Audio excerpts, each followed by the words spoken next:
experiencing it is. iRacing puts you in the driver's seat with the industry's leading sim racing game. Drive on laser scan replicas of the greatest racing circuits from around the world. Go head-to-head against other drivers chosen by skill-based matchmaking to ensure competitive racing at every level. Compete across all your favorite series. In officially licensed cars, engineered to deliver the most accurate driving experience possible.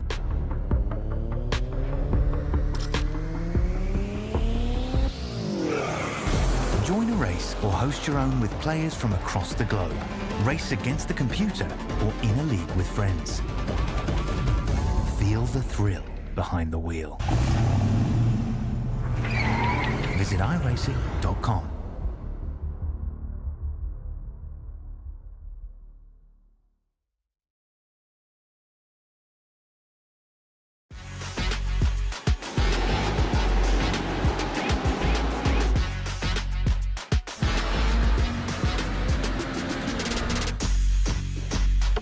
For the upcoming right-hander, brake 30 meters later and ease off the pressure.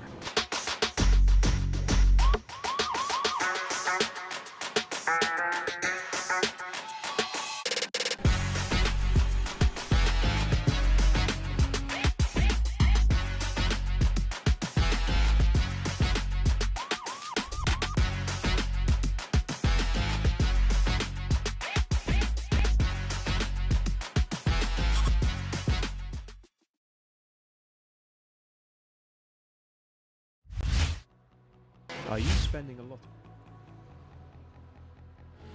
Good evening, everybody, and welcome along once again to Evolution Sim Racing here tonight for the penultimate round of our GT3 Season 8 Championship here in Split A, ahead of the first race session of our Italian double header, arriving first here at the Autodromo Enzo E. Dino Ferrari circuit here in Imola, an all-time classic place to do some racing, and one which fittingly sets the stage for what is destined to be a blockbuster championship finale in 1 week's time across all of our championships in the GT3 season, both in Split A, Split B, and in the Teams Championship. So my name is Joseph Glass, and as always, I'm joined alongside the brilliant Mr. Dara Thacker once again for this one. And Dara, as I said, not a single leading position in any of our 5 championships are looking comfortable at such a late stage in the season, so no one can afford to put the feet up too soon, must remain focused, and critically,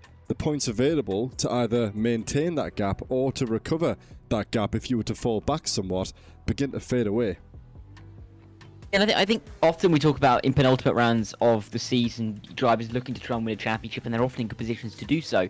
But, you know, as you touched upon, we've got so many championships that are so close that drivers really have to earn it if they want to win it tonight, or put themselves in a good position to go into next week's season finale in as best position as possible to win that championship. And I think that we don't often see a series with so many championships go so close to the end of the season.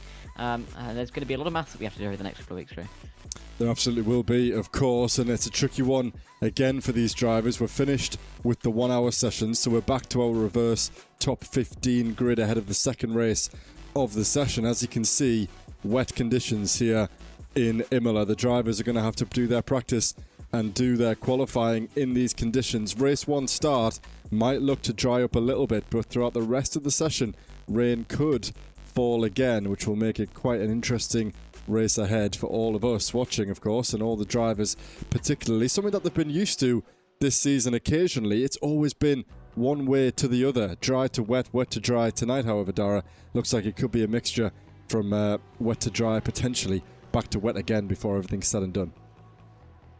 Yeah, and that could be a really confusing feature of the racing here tonight. Drivers really having to judge the conditions in difficult scenarios as well, and circumstances, particularly championships on the line. And this isn't a circuit that is necessarily renowned for amazing drainage. So some parts of the circuit are going to be that little bit wetter than others, and of course this is a circuit where there's a lot of medium speed corners, which means it's not going to be as easy to judge as, say, a circuit with lots of high speed corners or low speed corners, because they really do change quite heavily on very little differences in dampness. So it's going to be a difficult one for the drivers to judge. However, I think they will have known for some time that there was going to be a little bit of rain here at Imola, so may have prepared accordingly. But then again, some drivers don't have that much time, so may come in that little bit more blindly.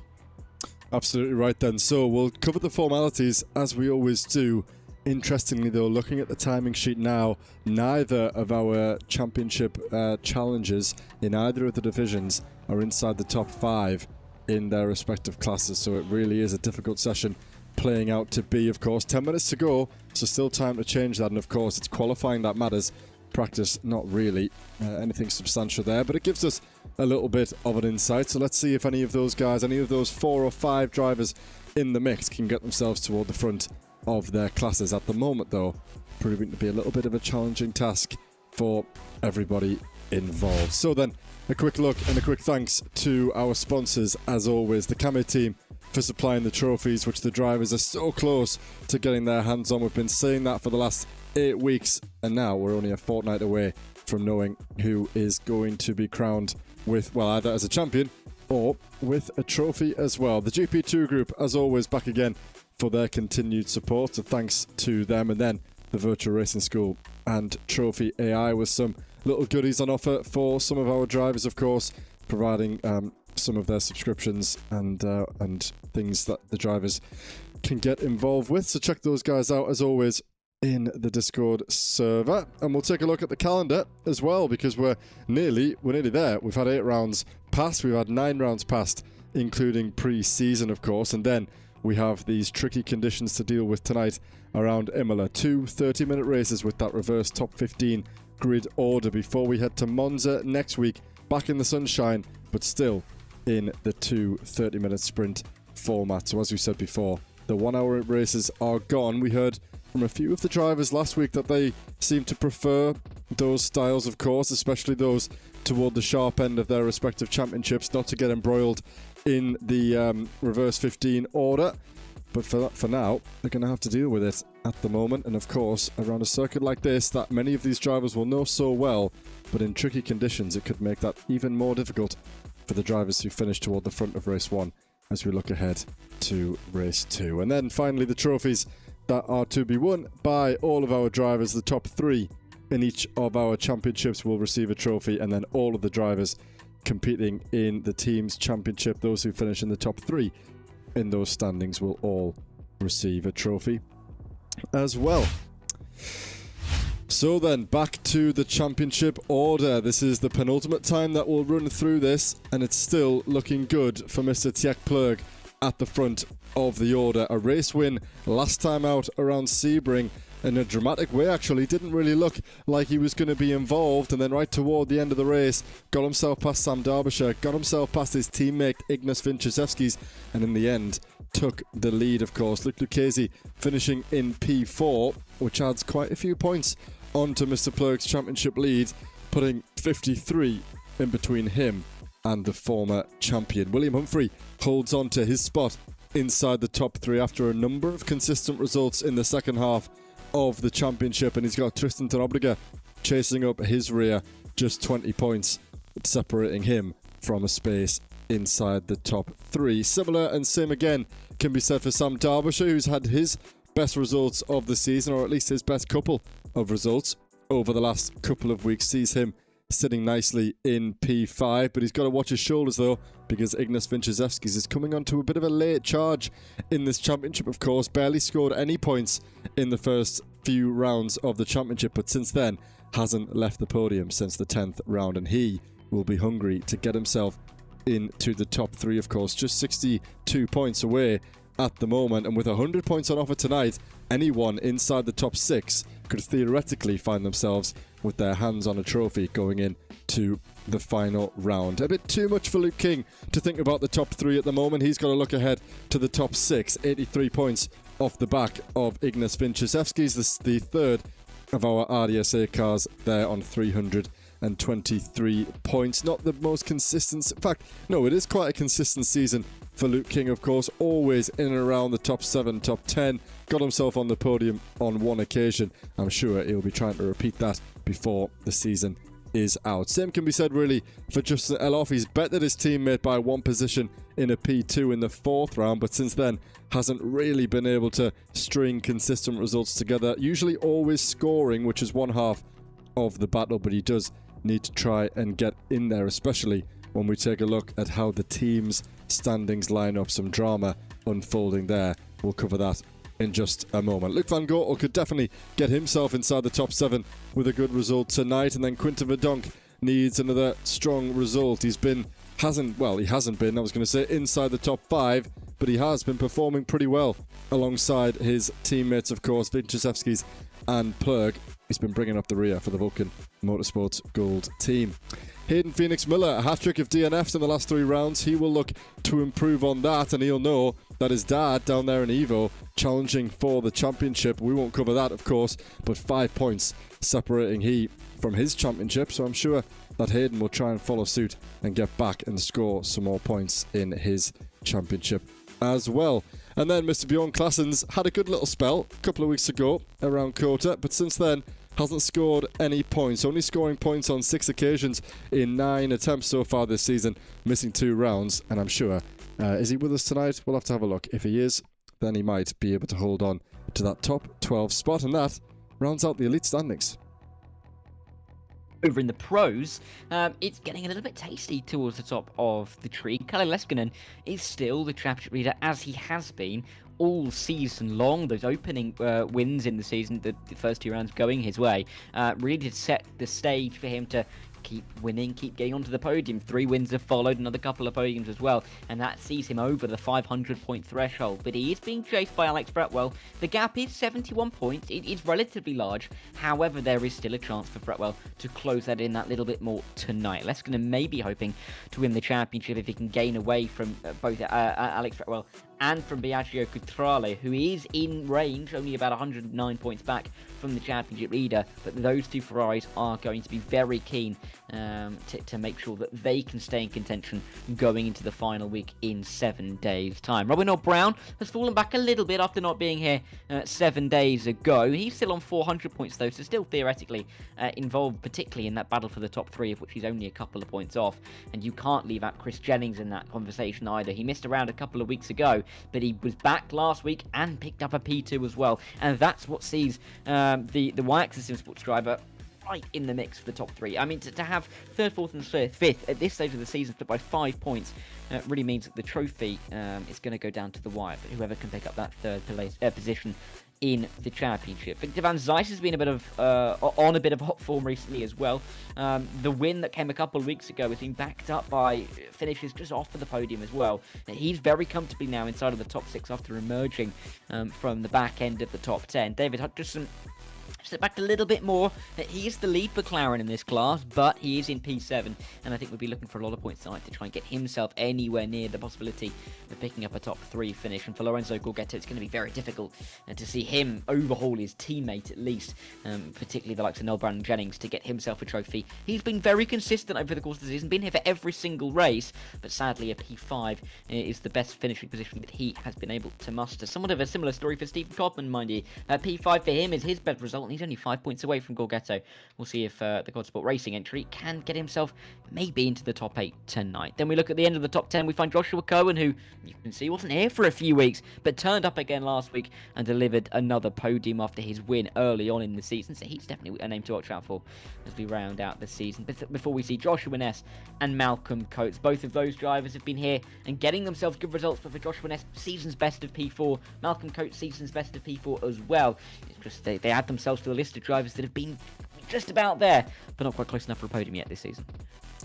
Absolutely then. And now let's flick over to the team's standings, where there's been a little bit of a reshuffle toward the top of the order, and right at the death we have a new championship leader with just the 2 weeks and the 4 rounds of racing left to go. So the Axis Sim Sports team, for the first time this season, lead the way ahead of RDSA. It's Matthew Croft, Mark Parkhurst and Andre Muntian, 1,090.7. Only 7 points ahead of Denobriga, Luke King, Luke Lucchese and Justin Eloff, of course. Remember, the top two in each of the teams, the top two drivers who score the most points in their team will count toward this tally. So it's not all four or all three of the drivers, just the top two based on their finishing results. And so you look eyes to the likes of Lucchese and Denobriga, who've been off it somewhat a little bit over the last few weeks to try and get back on the horse and stay in touching distance of these guys, but I don't think that's what we expected to see.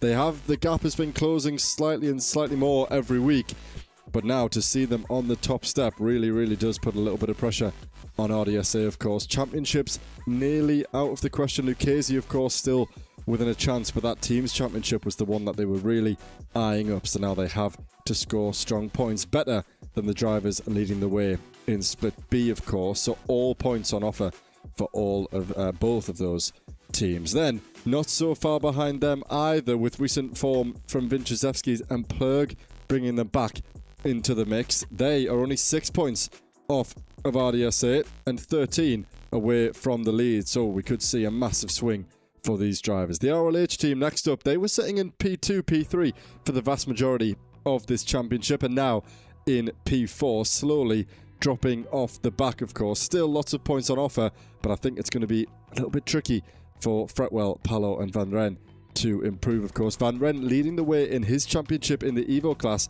Fretwell gaining, of course, on Kalle Leskinen in the pro class. So they do have two cars in favourable positions scoring points, but it's going to take a lot for them to get back inside the top three. The Vulcan Motorsports team doing well in their hunt as well, but again, falling off a little bit. 917 points for Humphrey, Stubb and Dale Williams. The Kameh GP2 team next in P6. Kostrick, Ludbrook, Bostock and Newton not too far behind the top five. Phoenix Racing next. Hayden hasn't had the best time of it. Grant doing well in his championship. Awfully close inside the top six, maybe even the top five if results continue in their way. But Hayden is going to have to start scoring some points for that to happen. Bjorn Claessens has been not so with it recently, but Ricardo Luis Pereira is leading the way in his Premier Class Championship as well. 829 points for the Vulcan Motorsports Silver team in P8. Simcast and the Moonshiners round out the top 10, and then it's the Suma GP2 Porsche team ahead of the Virtual Racing team, the two Italian Ferrari drivers. DDK with Sam Derbyshire in the mix in P13 ahead of the second Axis Sim Sports team, Jennings, Ellis and Cohen in P14. The MGK team are next up ahead of Dexterous, DXT Motorsports, Hoyland, Howarth, Clark and Seward ahead of the third and final Axis Sim Sports team of Thomas Pugh, Joshua Ness and David Hutchison. Then the LS Racing team have got ahead of the Nyforce Glasstec Racing team. They sit in P18 and P19, so consistency really for those two teams to be so close to each other, but they won't like being so far down the order. The MJK second team in P20, displacing the Nyforce Glasstec Racing team, who previously were in P19 this time last week then.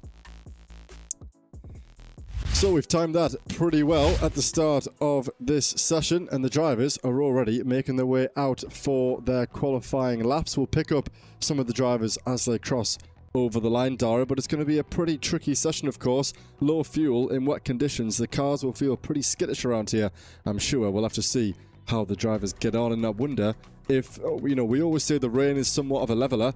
Are we going to see a little bit of a surprise here at the top end of both of our classes, given the conditions? Yeah, and it's worth really thinking about the fact that these kind of conditions, and in a qualifying session like this, when you've only got so many laps, rather than you've got a set number of laps in the amount of time that we've got, so it's not really a time session where you can go out a few times, kind of judge it as the time progresses. You really have to deliver when you're out on the circuit, which is so difficult for the drivers to be able to nail, and particularly in conditions like this, it's very difficult for drivers to be able to gauge exactly how much power they can put down. And you're right, the lower the fuel loads in these cars, the lighter the cars are, the more trigger happy that they're likely to be when you're on throttle. So you've got to be so careful when you pick your way through corners corners like here at Tamburelli, you can see the line that Tristan Denobroca takes through there, that he's taking a very, very narrow line on the inside. He's not wanting to go too far wide where there are a couple of rivers on the circuit, because otherwise he's going to find himself losing a bit of time, losing that rear end into the corner, as I was just happy to scrub off a little bit of lap time. Again, the same can be said into the Villeneuve chicane.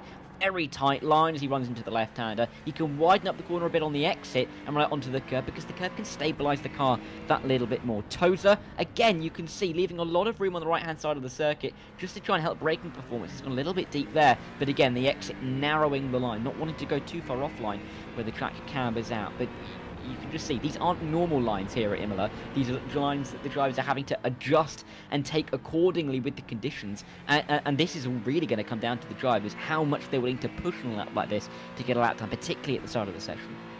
So the first lap time is starting to come in. Then we have Ignas Vinciszewski's a 1:59.714, the time to beat at the front of the elite class. The time to beat for this man that we ride on board with. William Humphrey, 6/1000ths of a second off of that time. Very good effort on the first run by Humphrey. Championship leader Tech Plurk, though, 6.5 tenths away from his teammate at the moment. Denobroca over the Variante Alta through 14 and 15. He's only got 1 or 2 more braking zones left to go before he rounds the final corner to set his lap time. Breitenbach, King and Thomas Pugh setting lap times in at the moment, and Chris Jennings provisionally takes pole position right at the start of this session ahead of Victor Van Zijs. Danny Phillips not with a representative lap time at the moment. It will be valid, but 8 seconds off the back. He'll go again and will definitely improve before we reach the line. Let's take a look at the gaps overall. On the top 6, separated by 4.5 seconds in the elite classes, Alex Fretwell overtakes Chris Jennings and takes provisional pole. That's exactly what Fretwell will want, and now it's Denobroca's turn to cross the line, and he slots himself inside the top 5, 1.3 seconds off the pole time in class. Incredible, really, that we have that 6,000th gap between the top 2 in the elite class. In conditions like this, you're more likely to see the gaps that we're seeing further back, 1.2 seconds, back to 3 seconds behind, but 6,000s, absolutely nothing. We're talking centimetres in terms of difference between those cars over the 2-minute lap that we have. And interesting to see, really, that Cutrale is a good 2.3 seconds off of the pace in the pro class right now. Of course, we've still got a lot of times left to come in, but it does give us a bit of a sign of things to come. Justin Aloff coming to the line now, one of the RDSA drivers. This doesn't look like a particularly good lap for him and his opening run, and it's not even good enough, well, not even valid enough to be listed as a lap time. We've got Plurg as well on a lap time. Of course, he did go fastest very early on, but he has been usurped in that position for the time being. And again, you can see drivers going purple in some sectors, but they're not improving in others. It's really tricky to be able to judge conditions like this. Vinciszewski's, though, has gone that little bit faster. William Humphrey can't improve. He stays where he is, but a lap time that would have been good enough for P2 as well. Can Plurg improve from P3? Let's see. It doesn't look like he can. It was a purple sector in there, but not enough to get into the top.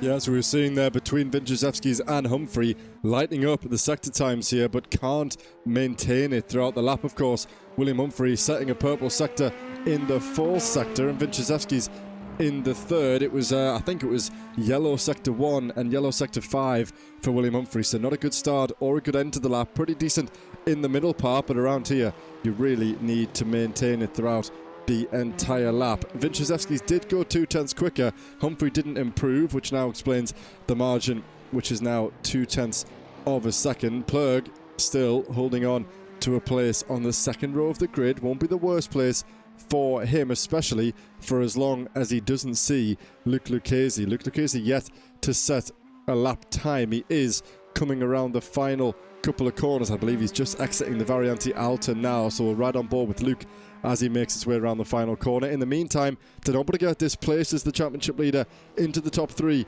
for the South African, still though 7 tenths behind the Lithuanian driver at the front. Pietro Cutrale setting a lap time 5/1000ths away from the 2:01s, 2 tenths away from Chris Jennings and Alex Fretwell. Fretwell will want to improve because he is competing alongside his fellow Ferrari driver, and of course the man chasing him down for a spot inside the top 2, Luc Lucchesi.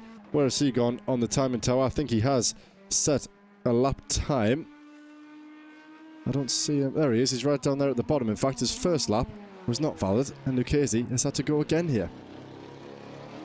Yeah, it's not really what you need in conditions like this. You want to have a good banker lap time down, just so that you've got a fallback option once you've not been able to set that banker time. It puts an even increased pressure on all the following laps. William Humphrey had a good banker, and he's been able to improve on that lap after lap, enough to go top of the time sheets for the time being, at least on a 1:59.4. Him and Vincichevsky seem to be just almost having a bit of a bout between themselves of who can set the faster lap time. We've had 2 lap times within 6 thousandths between them. We've now got with 46 thousandths between them. There's nothing to split them realistically, and it is great to see these two having such high levels of competition with such fine margins between them. Luke King's gone into the top 8 with his lap time. It's Chris Jennings goes to the top of the tree in the pro class, but with a lap time that would still not be good enough, only just good enough. Actually, it's not good enough to be within 2 seconds of the overall fastest lap time in the session yet. So it just goes to show the elite drivers really showing their class in these conditions. Yeah, so Humphrey and Vincichevsky's more or less at the same point in the circuit, so we will just about see their lap times update as they cross the line at the same time. This is their final runs, their 4th and final runs in this qualifying session for the 2 drivers currently at the top of the order. The 2 drivers separated by half a tenth of a second. In the pro class, Chris Jennings leads Brayton back, so the 2 who led initially, Cutrale and Fretwell, dropping down. And that time that was set by Fretwell, now 6, nearly 7 tenths off the pace. So I'm not sure what kind of response Fretwell will have there. Luke Lucchese does set a lap time 2.3 seconds off the pace, however, which is not what he will want to see. Best part of 1.4 seconds slower than his championship rival. Here comes William Humphrey now, rounding the final couple of corners. Vincichevsky's just a few car lengths ahead of him, coming out of the final set of corners in Ravazza. And now then, is Vincichevsky going to have a response as he crosses the line to set his final qualifying time? No, he does not. William Humphrey provisionally then will take pole position unless some of the drivers in behind him, the likes of Plurk, Denobriger, Brayton and Eloff, can do something about it, but he goes even quicker. William Humphrey is putting a benchmark down for these drivers to beat, something, Dara, I don't think will be beaten as we come toward the end of this qualifying session. Yeah, it really does go to show how fast that lap time really was. Plurg's gone close to Humphrey, only about a tenth off, and he's been able to split Humphrey and Vincichevsky's, but such fine margins between the 2 of them. Luke King looks like he could be improving as well, improving in all the opening 4 sectors of the lap, just not improving in the last. It will be an improvement up to P9, but not good enough to be within a couple of seconds or even ahead of the pro leading time, which is good enough for P8 overall at the moment. But yeah, this is going to be really tricky, as there you can see Alex Fretwell, that rear end sliding around on the exit as they come through Variante Alta. It's so tricky to get the power down. And for Alex Fretwell here, points really are a must. He's ahead of Kalle Leskinen in qualifying for the time being, P7 to P4, and that could be really close to a cut-off when it comes to the reverse grid. So these positions are going to be crucial, and if Fretwell can just gain 1 or 2 more spots in qualifying, he could have a better chance at closing that gap further into the last race of the evening, and at that point it becomes a little bit psychological in terms of if Alex Fretwell can keep himself in contention going into the final round.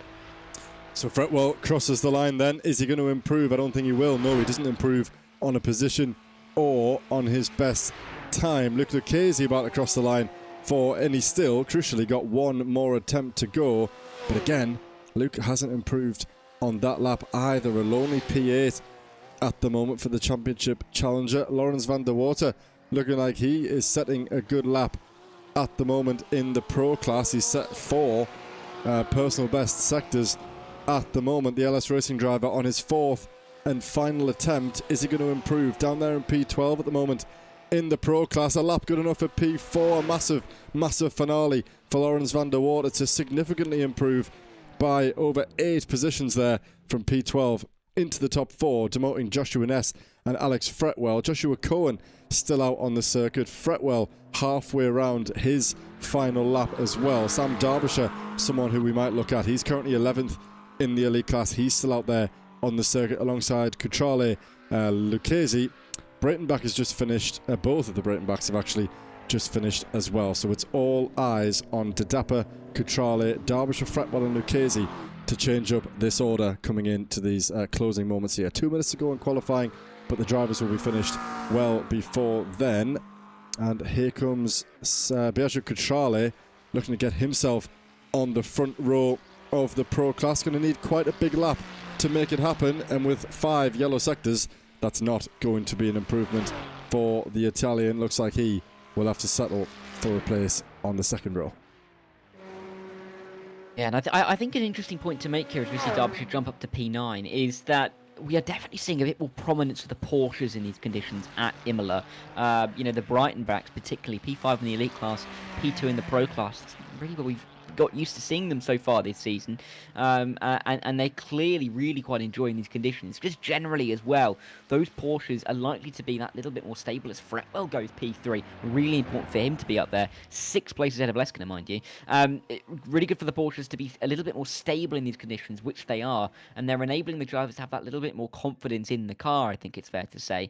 Which is why we're seeing those Porsches do so well. We've seen the Corvettes and the Acuras really be quite consistent so far this season, and they're still kicking around, but this really clearly is a good set of conditions, and by that I mean weather and track for the Porsche to work in.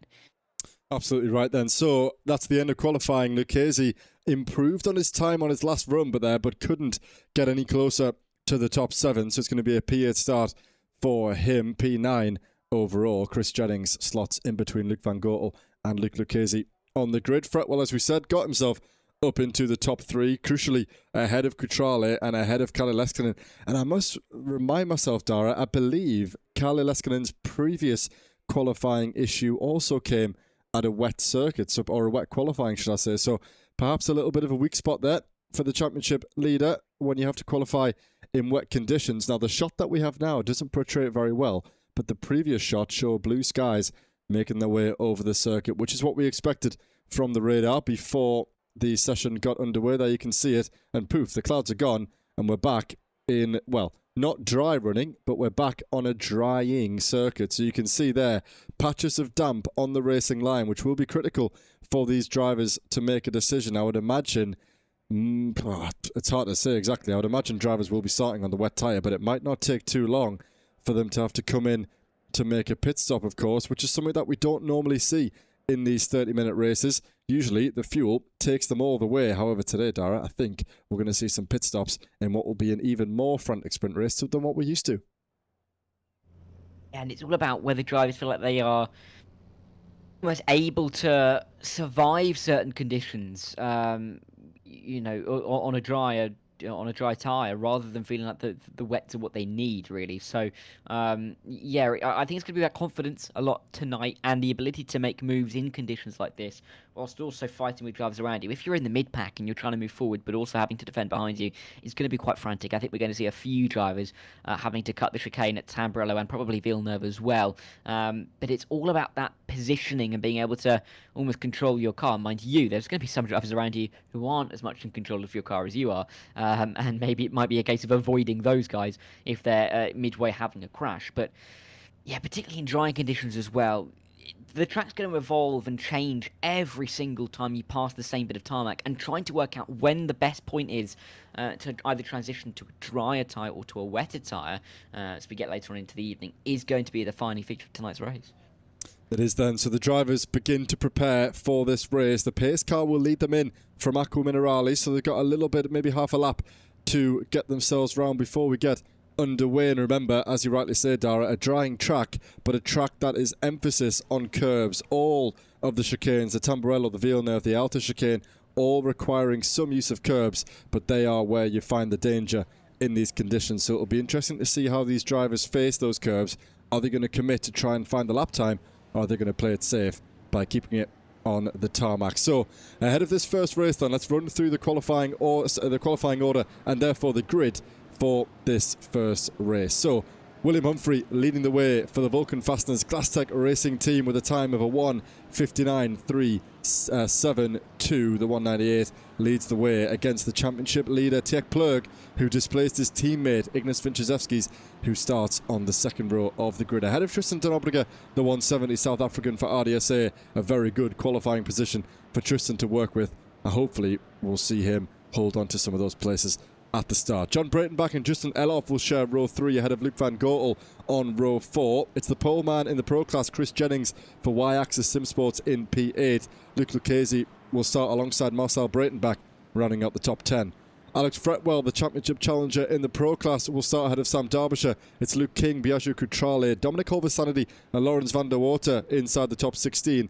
Joshua Ness and Stephen Codman will start ahead of Victor Van Zijst and Kalle Leskinen, Pro Class Championship leader, inside the top 20. It will be Thomas Pugh, Matt Hoyland, Joshua Cohen, Paul Cowlishaw and Jakob Krafek inside the top 25, with David Hutchison, Gorgetto, Gonzalez, Tadapa, Phillips, Miller, Verdonk and Hobbs and Basson down there. 4 drivers at the back not setting a qualifying time. And I'll hand this one over to you, Dara, as William Humphrey begins to get us underway for the first of 2 races here at Imola.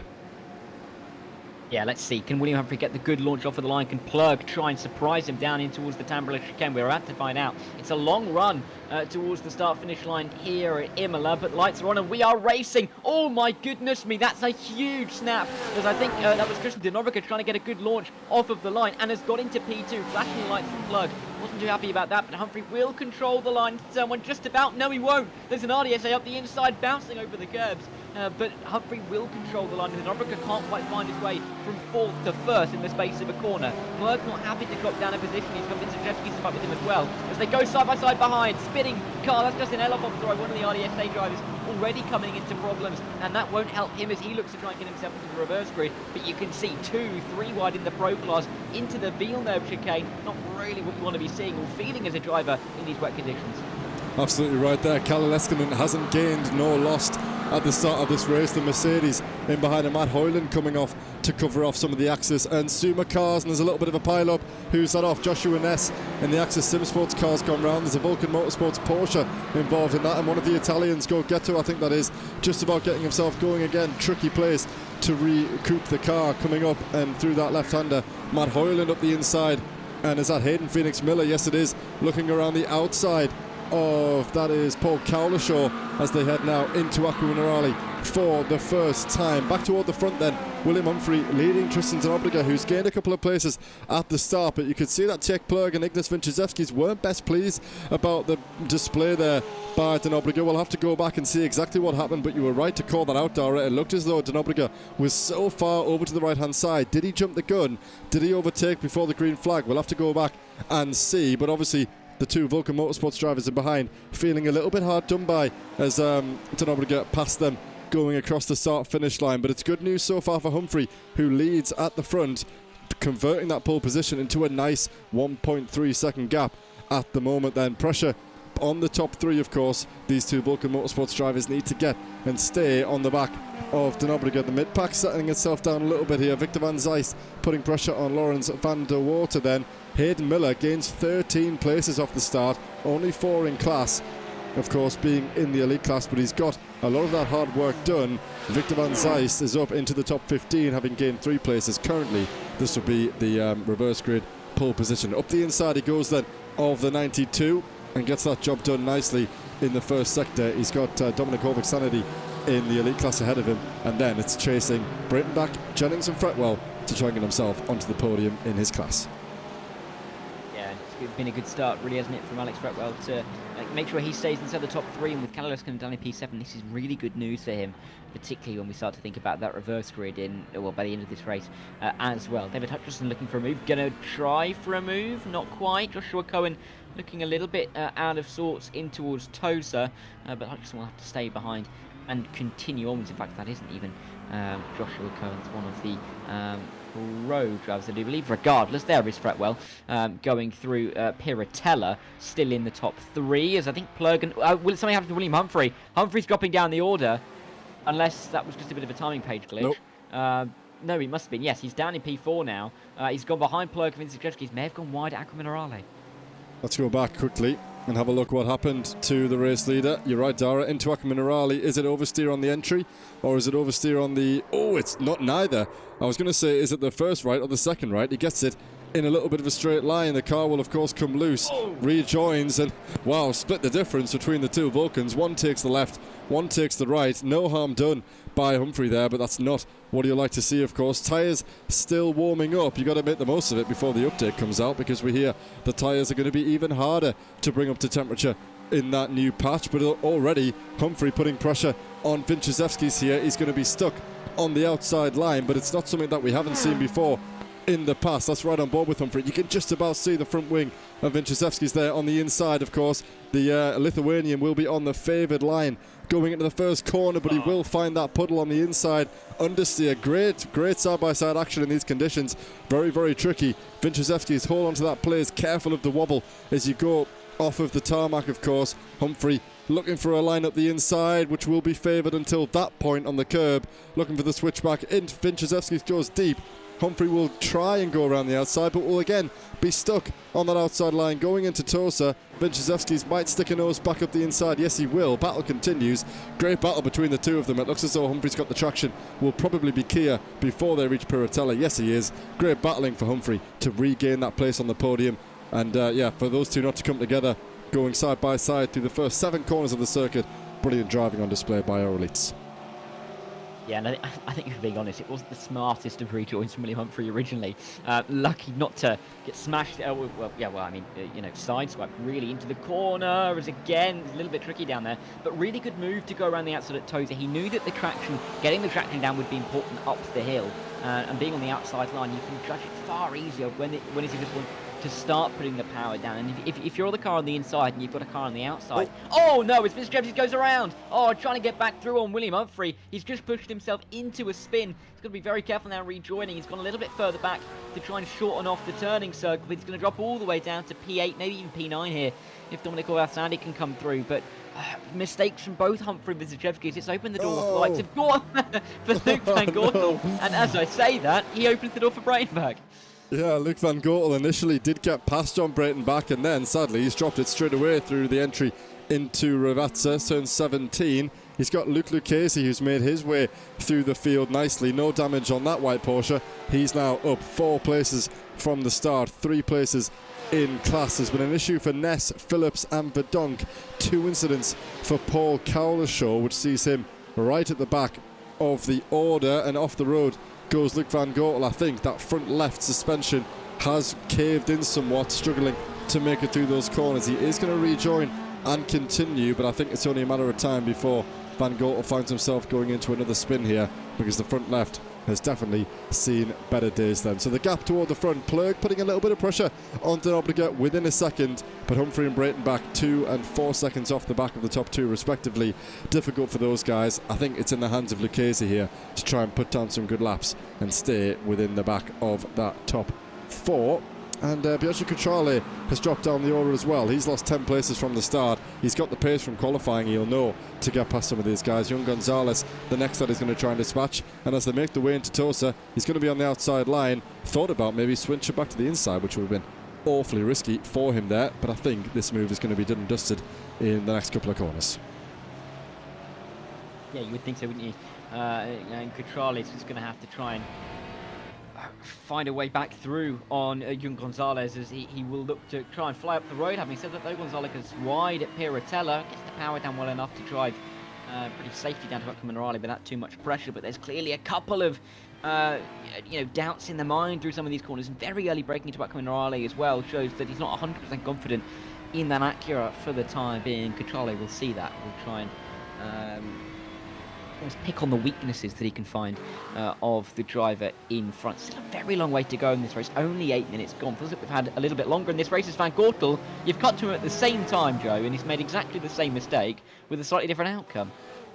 Yeah, well, I didn't intentionally do that. I didn't say anything either, so it can't be considered a curse. But he will come into the pit lane as expected. That was half why I cut to him. I thought, well, let's see if we have our first pitter in this race. Now, is it going to become dry enough for these drivers?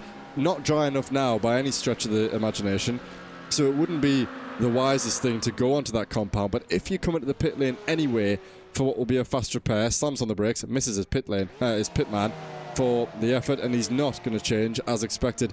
Just a quick fast repair back out on the circuit for Van Gortel. He can finish this race inside the top 16. He'll still score a few points, so not all is lost. And here we go, battle for the lead between Denobliga and Plurg. Once this is all said and done, we will cut back to the race start to see what went down between these two drivers, of course. Denobliga passing Vinciszewski's off the start, and it was that move, whether legal or illegal, I have no idea yet, but that move has led to De Nobrega leading the race at the moment. He is under pressure from the championship leader, but maybe Plug will feel a little bit hard done by if that move at the start wasn't really by the book by De Nobrega. We'll wait and see, but if that wasn't by the book, Plug will feel like De Nobrega shouldn't be in this position, and he could be leading the race almost clearly at the start without his teammate Vinciszewski's in the way and having William Humphrey made a mistake.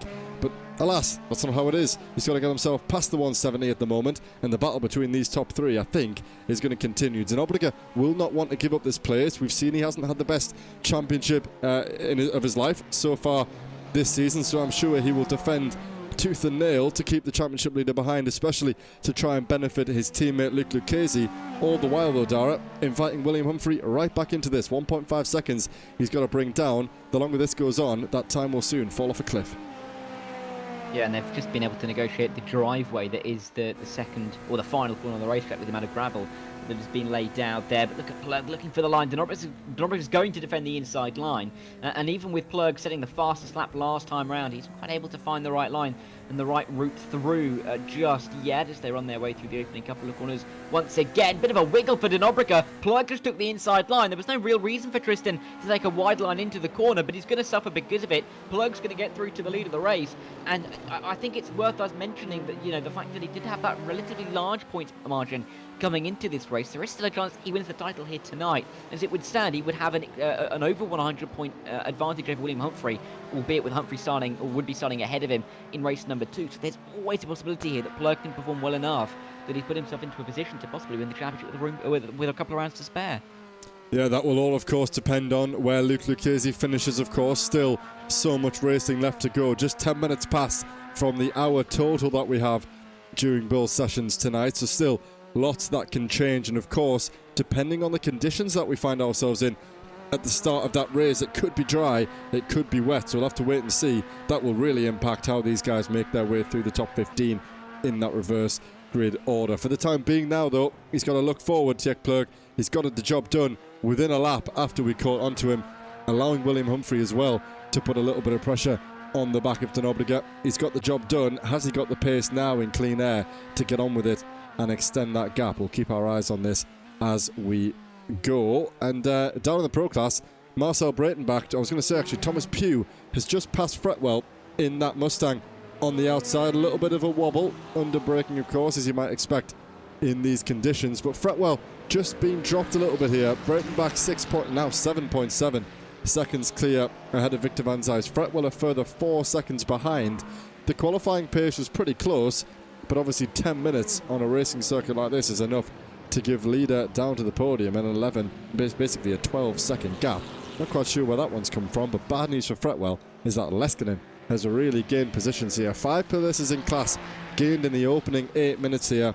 Fretwell under pressure because Leskinen seems like he's got some pretty strong pace at the moment. Last lap times between these drivers was best part of half a second quicker from Leskinen. So if he keeps up that race, he'll be on the back of Fretwell within the next 4 or 5 laps. You can see him there in the pink and white Porsche, just about to come into shot as the Ferrari ahead tries to remain ahead.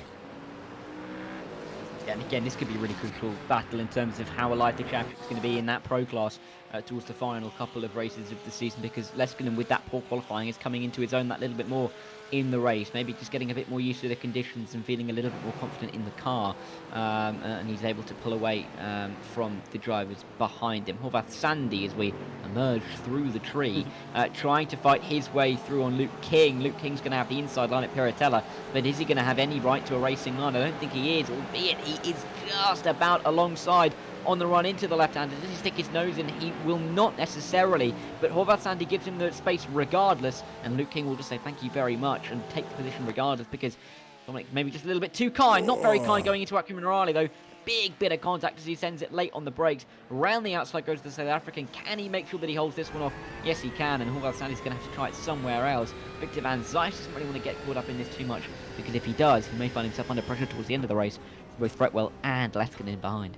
Best seat in the house for the Dutchman at the moment, watching the drivers doing battle for the top 8 places in the elite class. He's not going to want to get involved, as you rightly said there, Dara. He's got a nice gap. Oh, look at that. A bit of an exchange in behind. What's happened? Fretwell is round and down. Where is this? Is that the exit of Variante Alta? Yes, it is. Fretwell has had an incident, spun around, which has allowed Kalle Leskinen to reclaim that place. That is now 6 places gained for him. Leskinen still with a huge gap to gain onto the top 2. I think it would be the best that he can hope for at the moment. Steve Codman pretty close in behind him as well. Let me see if I can find what happened to Mr. Fretwell there. Here it is. We'll go back. Is it contact or is it a spin of his own accord? We can see. Oh, is it Leskinen? No, it's not. Leskinen did look a little bit skittish coming into the braking zone, and there we said it, Dara. You've got to take the curbs around this place, and when you do a little bit too much, that's the result. And sadly for Fretwell, finds himself down now in 7th in class, having dropped down from the top 3. Yeah, and this is an absolute godsend from Kalle Leskinen, or for Kalle Leskinen, realistically, of course, with Robin Noel Brown nowhere to be seen. It means that Kalle Leskinen really is fighting with Alex Fretwell in this evening's event, and as it would stand, he'd be gaining more points away from Alex Fretwell, and would really require Fretwell to make no mistakes in race number 2 this evening to even keep this championship alive. That's kind of the position that we're in. It's going to get close. You know, you feel like Leskinen's in a very strong position right now, but it can all unravel pretty quickly. Fretwell tries to throw it up the inside of number 7. That's Jakob Krafek in the elite class. I'm slightly confused. He's got only 2 numbers on the card, but he is an elite class. Most of the elite class do start with that 100 but just the 17 for Krafek. But either way, Fretwell clearly then outside of the top 15, whilst Kalle Leskinen sits very prettily inside the top 15, and that's not going to be very good news for Fretwell, because he's at risk of losing even more spots as we start race number 2, as Hoyland drops down the order. It's been a bit of the contact before we cut to that, Joe. Yeah, let's go back and see that quickly, as we've just missed it. Wayne Basson was involved in this as well. Now, Wayne hasn't taken much. Oh, and that's a spin by Hoyland. Does he get collected? Yeah, a little bit out on the front winger there. If that number 5 Acura just plops off the front of his car. It's an awkward one for Hoyland there. You can see exactly how that unfolded. Let's watch it again from the onboard. Takes that curb again, snap of oversteer, and then he's just praying that he doesn't get taken out. Well, anyone really gets taken out. Just a little bit of a dunch on the Mercedes by the Acura as he passed. Not the worst mistake to make, not the biggest result of damage either for that Mercedes. Hoyland stays out of the pit lane, not enough to come in as you might expect, but sadly more of the same for Mr. Hoyland. Side by side between Joshua Cohen and Hayden Miller as we cross over the start-finish line. This is P12 in the elite class, ahead of P6 in the pro class, and well done there by Cohen to let him on through before they arrived at the Variante Tamburello, should I say, and the axis move sits in behind, nicely holding on to points. Good enough for P6. And now, Dara, what I'm going to do is we're going to go back right to the start of the race, just over 17 minutes ago, and let's see if we can dissect a little bit of what happened right at the race start. So Denobriga is the lead Acura on the right-hand side in P4. Let's watch for when Humphrey goes. Tristan goes very early. The pack hasn't moved, but did Humphrey, let's watch that one more time. Did Humphrey wait until after the start-finish line to go? Has Tristan passed the line and then gone? Because theoretically the leader must go within a second of green. It's tricky, that. I'm not sure when the green flag fell. Lightning reactions by Denobriga, it looks like there, but really hard to tell. I was just going to say, can you just go back to that on-board shot very quickly, because I think you can see on the left-hand side, as Denobriga goes, there is that, you could just about see it on that replay. You can see the green light on the left, so keep an eye out for the left-hand side. When do they go green? They go green now, and then he puts his foot on the gas. So he's timed that beautifully. That's fantastic stuff from Denobriga. He doesn't go before the green light shows. He's jumped both of the Vulcans in front of him. Yeah, that'll be interesting if anyone, brings that to the stewards or not. That'll have to be dissected to the point of, the regulation says that the leader has to go within a second of the green, but then you also have to go before the start-finish line. So lots of different conjunctions there to work through.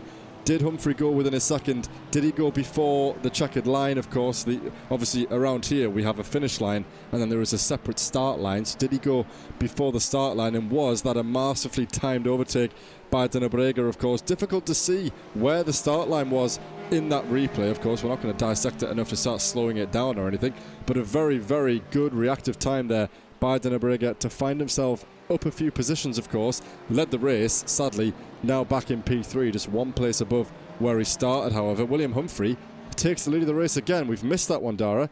In amongst going back to that replay, this cluster, as we enter the final 10 minutes for this race lead, really heating up. We'll have to find out what happened. I'll cut to it shortly once we get a moment. But at the moment, it's Humphrey leading Plurg, leading De Nobrega, separated all of them by the best part of a second, if not less here, as we cross into the final third of this race.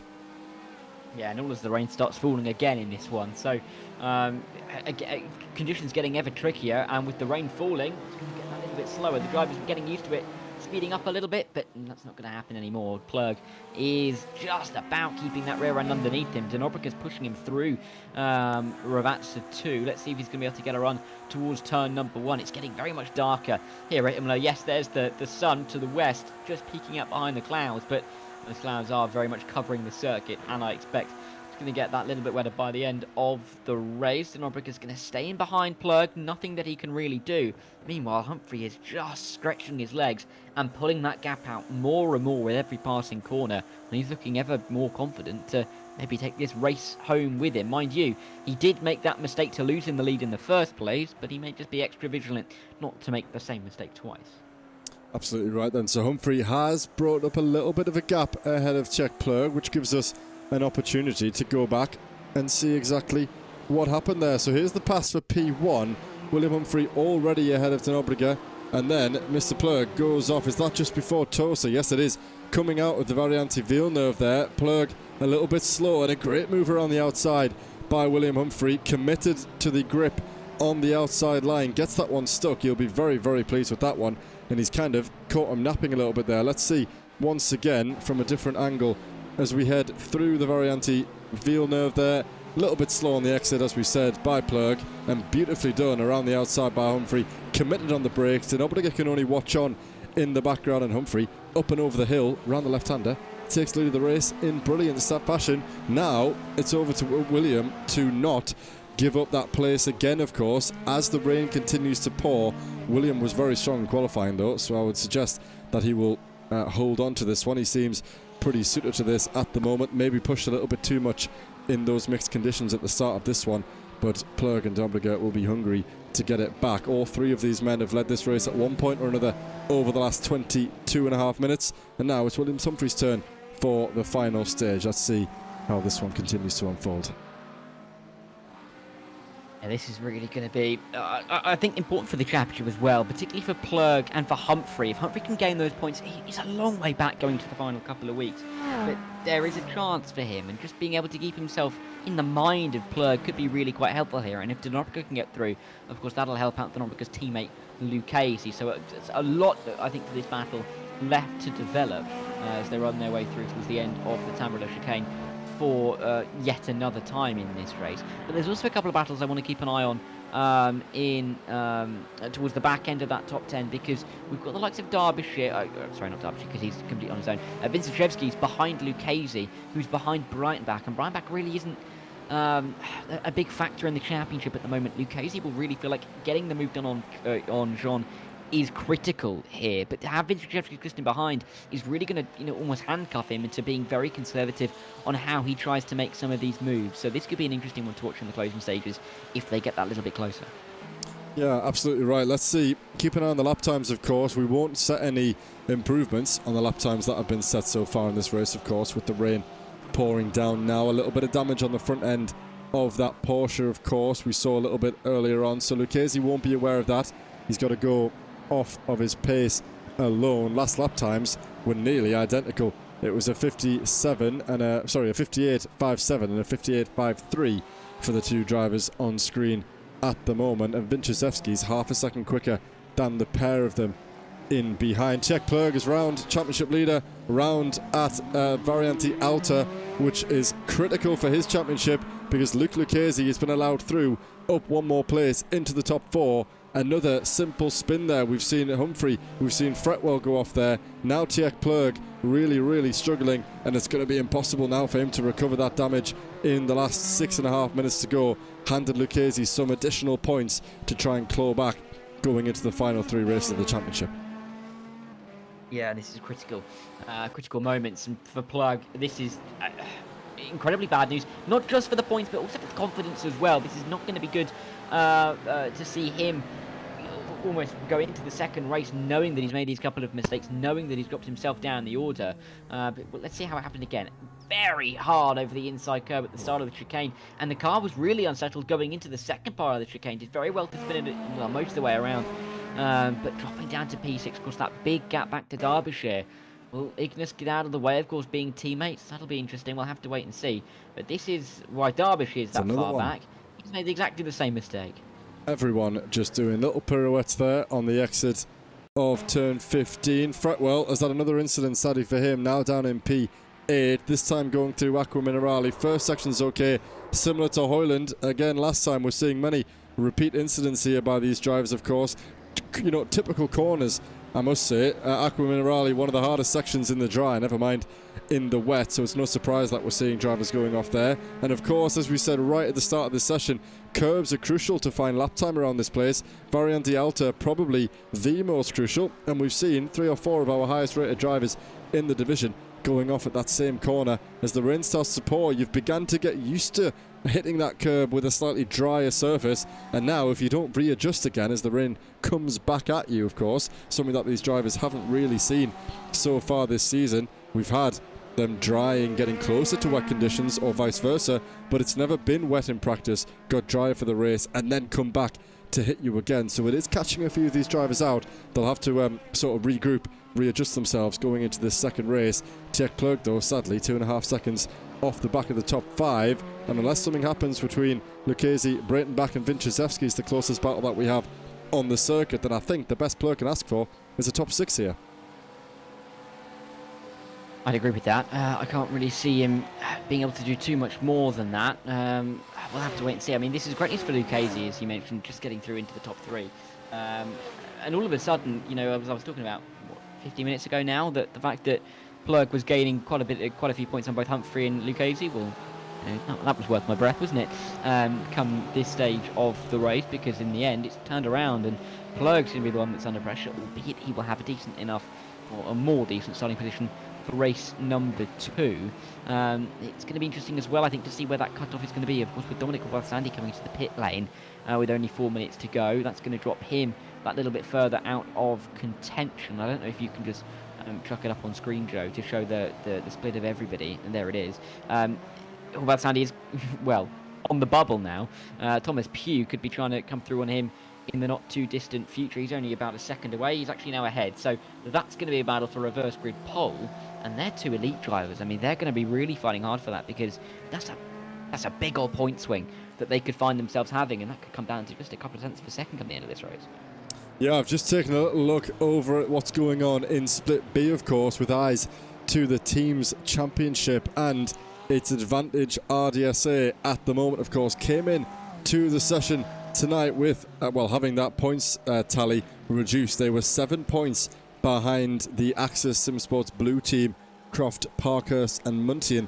And I can tell you that Mr. Croft is currently riding in P8 in class, and Mr. Muntian riding in P5 in class. So at the moment, the RDSA drivers, the highest scoring drivers in both the teams, currently second and third in this split here. Lucchese trailing Denobriga, but not the, good for Lucchese's championship, of course, being ahead of Tech Plug, but even better for their chances at the teams. They will not have liked seeing themselves dropping down out of that top spot, something that they haven't really done for the entire championship. They won't be aware of this, of course, at the moment, but it seems as though the net gain that they found in this opening race will be enough to reclaim that top spot, of course. It can all come undone in race 2, but looking good so far for the RDSA drivers. Vinciszewski's all over the back of John Breitenbach. This is probably the only battle that we're going to get as we approach the final couple of laps here for race 1. We'll keep our eyes on that, but great news overall for RDSA. More to be done by the Axis team down there in Split B.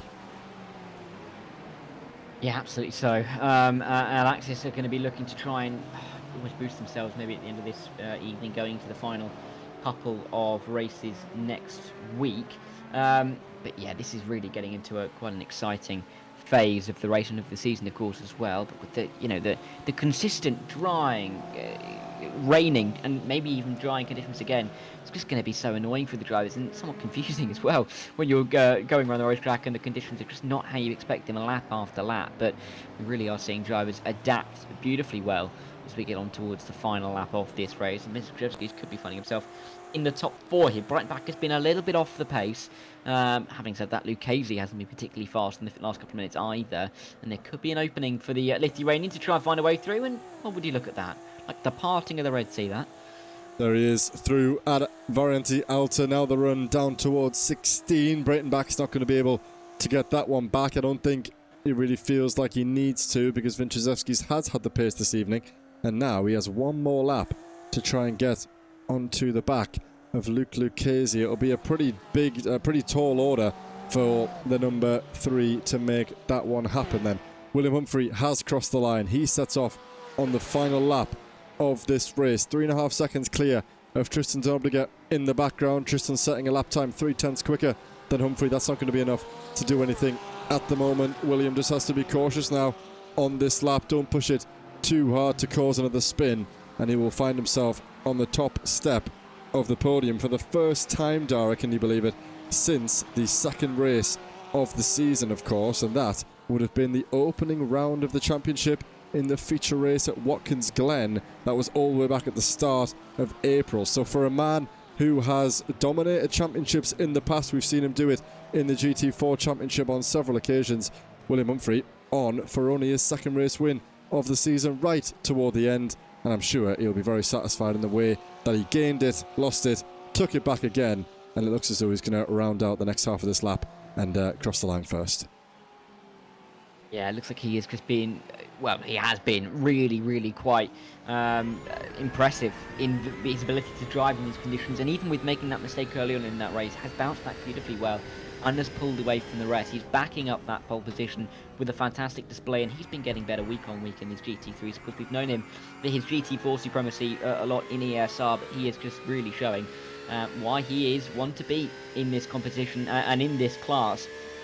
And again, just putting a little bit more distance in himself and the rest of the field. Gunnar doesn't really have much of an answer after being overtaken, and of course with Plurg putting himself into a spin, he's that much further down. So it's just been a really accomplished display from Humphrey, and another one to to tick off in terms of the win count for him in this league. Absolutely right then. So it was a win last weekend for the Vulcan team in Mezzano, and it's a win in the sim for the Vulcan team for William Humphrey around Imola. His second, should I say, of the season, first in a long time, and that will be one that the entire team will be incredibly pleased with. In the end, it was 4.5 seconds clear of Tristan Dobriga, who crosses the line in a 2-3 finish for RDSA, something that we haven't seen from either of those drivers since the 4th round of the season, where Luke Lucchese came first, Tristan Dobriga came third. It's the first 2-3 of the championship season for the two awfully familiar stalwarts of this championship. Vinciszewski's finished in 4th, Tjek Plurg in 6th, and then here comes Marcel Breitenbach to take the win in the Pro Class. Yeah, really accomplished display from him as well. To win by 3 seconds ahead of Van Zeiss really does show that Marcel has been liking these conditions, and 2 Porsche wins as well in both classes. So impressive to see for them. For Kalle Leskinen, this is delightful news. A podium after being that far behind Alex Fretwell. This is perfect for him, and he's going to be in a good position to maybe win a title this evening. He comes into this race with a decent points advantage. We'll have to work it out, but it is going to extend. Yeah, well, I'll happily cover the results, Dara, if you'd like to do that, because you're right, with Fretwell not competing as such in the top 8, Robin Noel Brown once again missing, and Biagio Cutrale was there at the start. In the end, though, didn't finish in the pit lane, will score no points, so didn't look like the best qualifying for Mr. Leskinen, the number 1 Finnish driver, but in the end, it turned out to be quite a strong result for him then. So we're still waiting for a couple of drivers to round the final corner. David Hutchinson is one of them. He'll be followed by his teammate Joshua Ness. Lorenzo Gorgetto, a driver competing okay inside the top 8 in his championship, yet to finish inside the top 4. Cannot do it tonight on this occasion either, narrowly avoiding the McLaren pulling off to the side of the road. And with that, I'll run through both of the grids, both of the results, should I say, for our races here between the elite and the Pro Class drivers.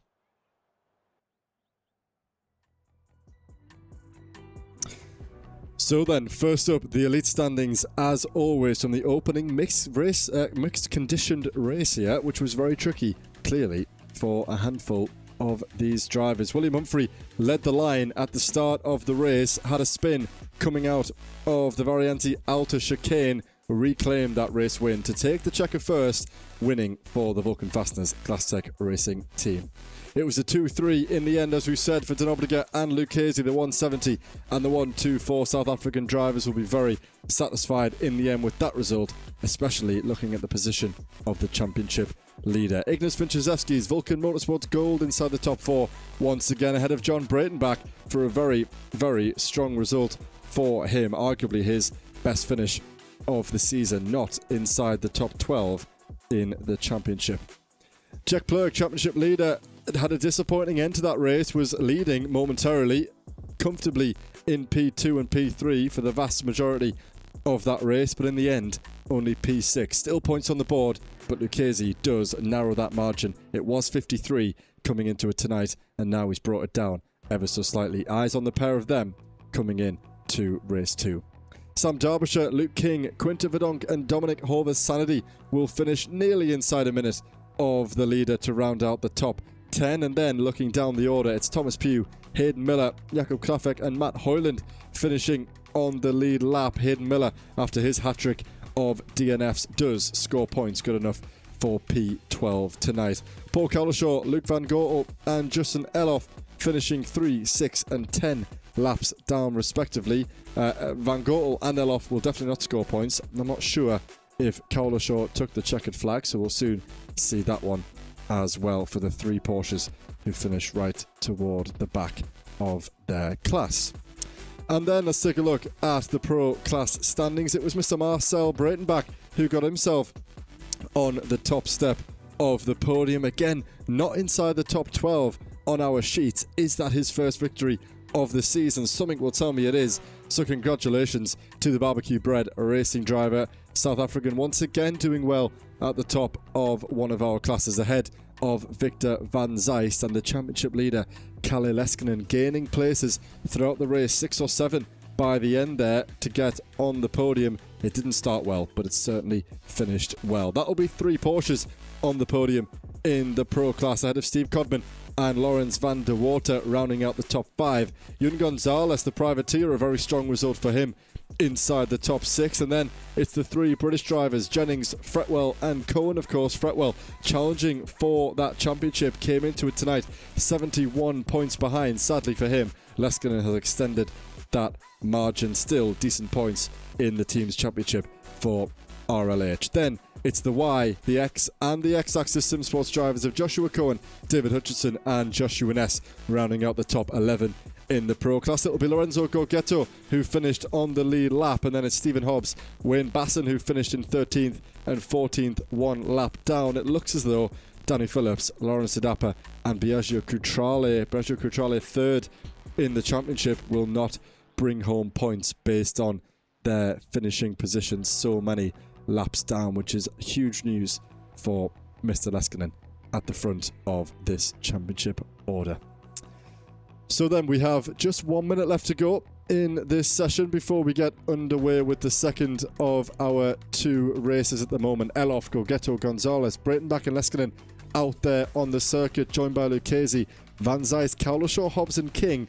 So 10 or so of our 30 drivers wanting to get a few laps in, get a feeling for these conditions, of course, because we might be seeing that the rain begins to stop again over this interval period into the start of the second race.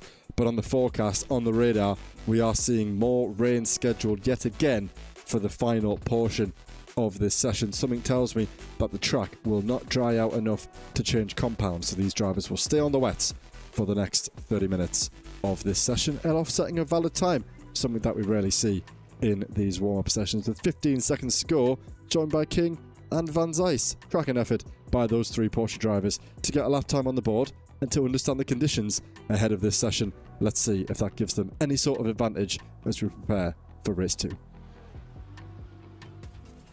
Yeah, it's going to be a really exciting second race, and I think particularly with that reverse grid aspect coming into play, there's going to be a few drivers who are looking to move forward quicker, I think, than it will feel possible to do so early on in the race. So there's going to be a couple of keen drivers, and it's just going to be a case of who can find their way through the best. I did a little bit of maths whilst you were very kindly running through those results, Joe.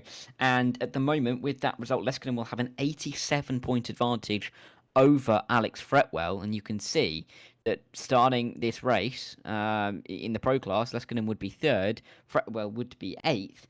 That would be enough to win Leskinen the title tonight. It would be a 16-point swing, and therefore take it to 103 points with only 100 remaining in 7 days' time. So this is going to be a really, really important race for Fretwell particularly. He must move forward, otherwise it could be curtains for him. Well then, let's take a look at how the grid will stack up, of course, because critically, Kalle Leskinen was inside that reverse top 15 order, Dara. So I'll let you run through this one as we get underway for our second race tonight. And here is how the field lines up ahead of this one. Yes, we've got Dominic Sandy, who will take pole position, the Hungarian, just about doing enough after having to make that pit stop in race 1. Lawrence van der Voort is P2. Let's see how he copes with all of the Voort on the circuit and whether he can get a win in that pro class. Stephen Codman and Kalle Leskinen make it an all-pro row number 2, and the multi-national theme continues with Quinten Verdonk in P5. Again, 5 nationalities inside the top 5. The first nationality to double up is the Dutch, with Victor van Zijst picking up a P6 on the grid. He's got Luke King and Marcel Breitenbach, the 2 South Africans, behind him on row number 4. Then it's a big old clump of elite drivers, with Sam Derbyshire ahead of championship leader Plug in P9 and 10, with Jean Breitenbach and Vincent Shevskis in 11th and 12th. Luke Lucchese is alongside teammate Tristan de Norberger on row 7, with William Humphrey and Thomas Pugh, who just missed out on the reverse grid, making up row number 8. Jun Gonzalez, Chris Jennings and Alex Fretwell, who needs to move forward, starts P19. He's just ahead of the Scotsman Hayden Miller for Phoenix Racing inside the top 20. Jacco Krafek, the only Czech driver in the field, is just about on row 11, joined by Joshua Cohen for the Y-Axis Simsports crew. Matt Hoyland and David Hutchison are on row 12, and they're just ahead of a little clump of pro drivers with Joshua Ness, Lorenzo Gorgetto, Stephen Hobbs and Wayne Basson on rows 13 and 14. Cowler Shaw and Luke Van Gortel make it an all-elite row 15, with Danny Phillips, Justin Aloff, and a couple of other drivers. Sorry, I didn't quite see rounding off the no, don't worry, rounding off the grid for us this evening. There we go. Lonzo Dapper and Biagio Cutrale. 34 drivers for us, show. It was a misclick and it was a critical error, but here we go nonetheless. We're about to get underway once again for race 2. Dominic Sandy now with the pressure. He's got 3 pro drivers in behind him, of course. It's a long run down to the line. Keep your eyes on that pink Porsche on the inside there, currently in 3rd position ahead of Stephen Codman. Let's see then. Over to the lead driver, Dominic Sandy, to get us underway with 4 pro drivers, in fact, in behind him. Then 30 more minutes to go in these wet conditions for these drivers, and we are underway for the second race here at Imola, and it's a good start off the line by the leader. Dominic Sandy gets himself ahead of Lawrence van der Voort at the start, looking to come at him around the outside. Not going to make that one work, as Stephen Codman looks to go around the outside again of Kalle Leskinen. He does have a little bit of a run here, coming back into the inside line. Pressure on for the championship leader, who's already got Victor van Zijst all over the back of him. Who's going to go either which way, left or right, for either of these Porsches? Nothing giving, and there is an incident down there toward the back. Luke Lucchese has made it through. I believe it's Lawrence Dapper or Jean Breitenbach who was struggling down there. Wayne Basson has dropped down the order somewhat in this pack, and there's another of the MJK off the circuit as well. Matt Hoyland has got, and that's a big incident there. There's a Mercedes going flying off to the left hand side of the circuit.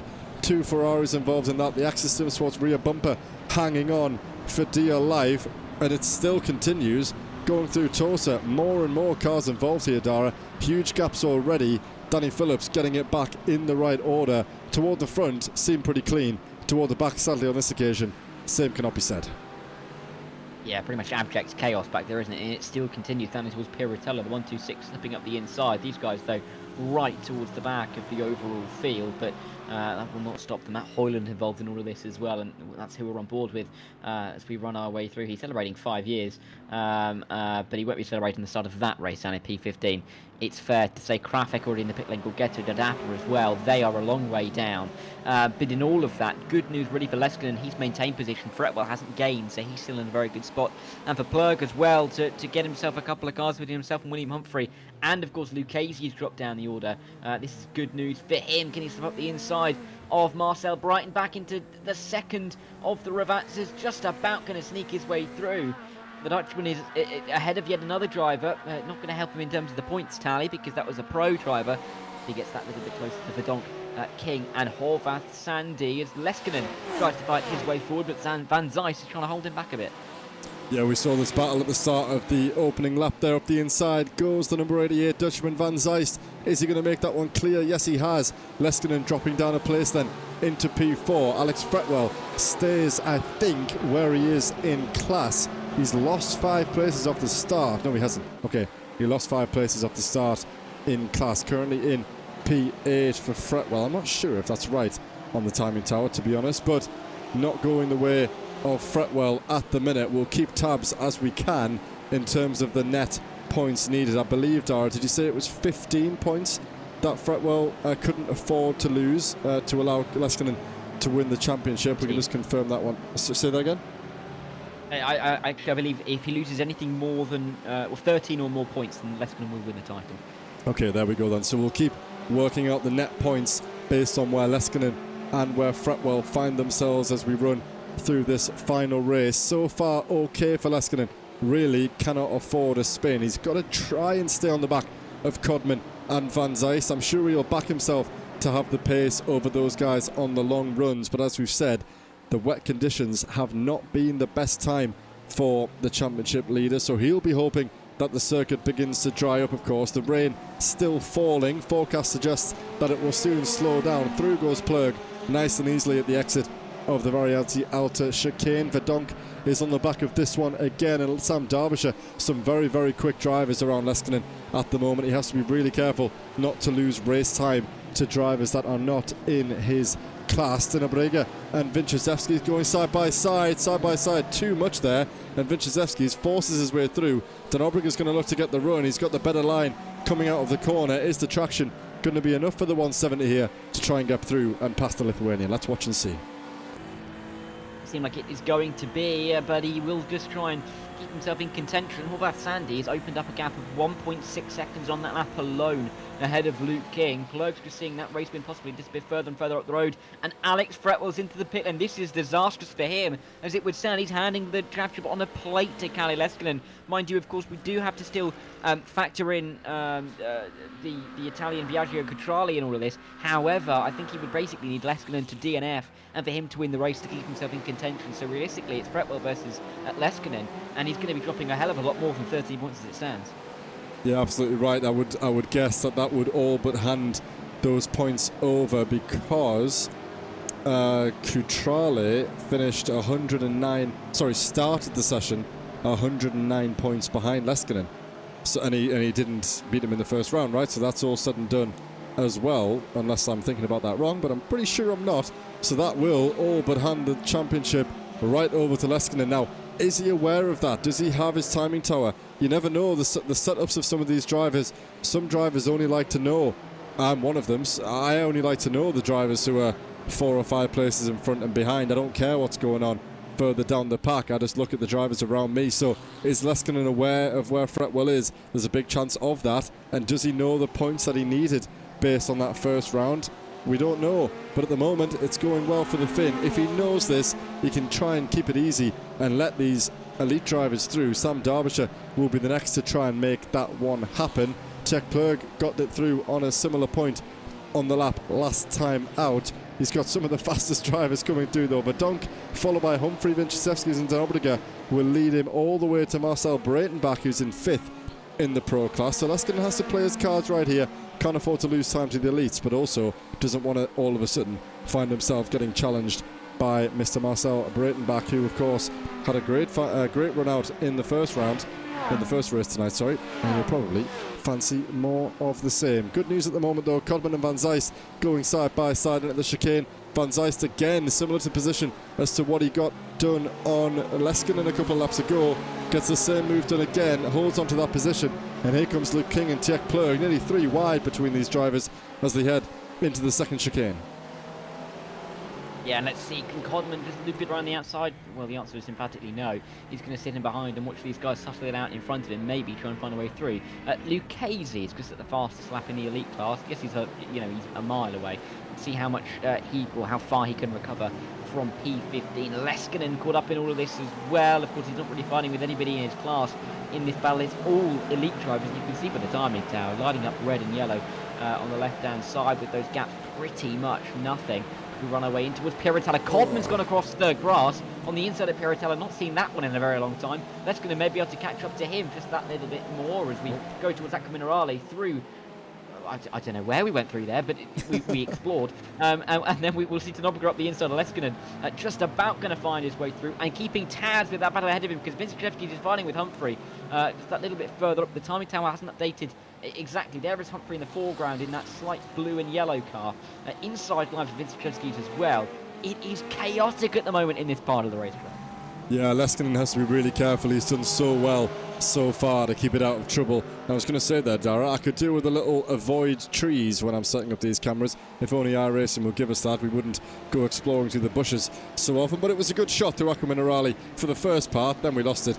But that's expected, the way that these cameras work then. Luke King still under pressure from championship leader Plurg as we head across the start-finish line once again then. Kalle Leskinen has now, in fact Codman and Leskinen have been passed by that bulk of the elite traffic, so that will settle their race down a little bit. However, if I cut to Mr. Marcel Brayton back here, you can, well, I was going to say you can see, you can't see because of the spray, but if there was no spray, you'd be able to see the position 2 and position 3, position 3 and position 4 in the Pro Class ahead. There's Leskinen just ahead, so this battle really will continue on now that all of the elite traffic has made their way through. And let's not discount that. That's one of the Ferraris. Is that Gorgetto, I think, round? Yes, Lorenzo Gorgetto already under blue flag. Sadly for him, he's had another incident and he'll have to allow the rest of the field to come through. The other pack that we've got to keep our eyes on here is King down to Vinciszewski's, all in shot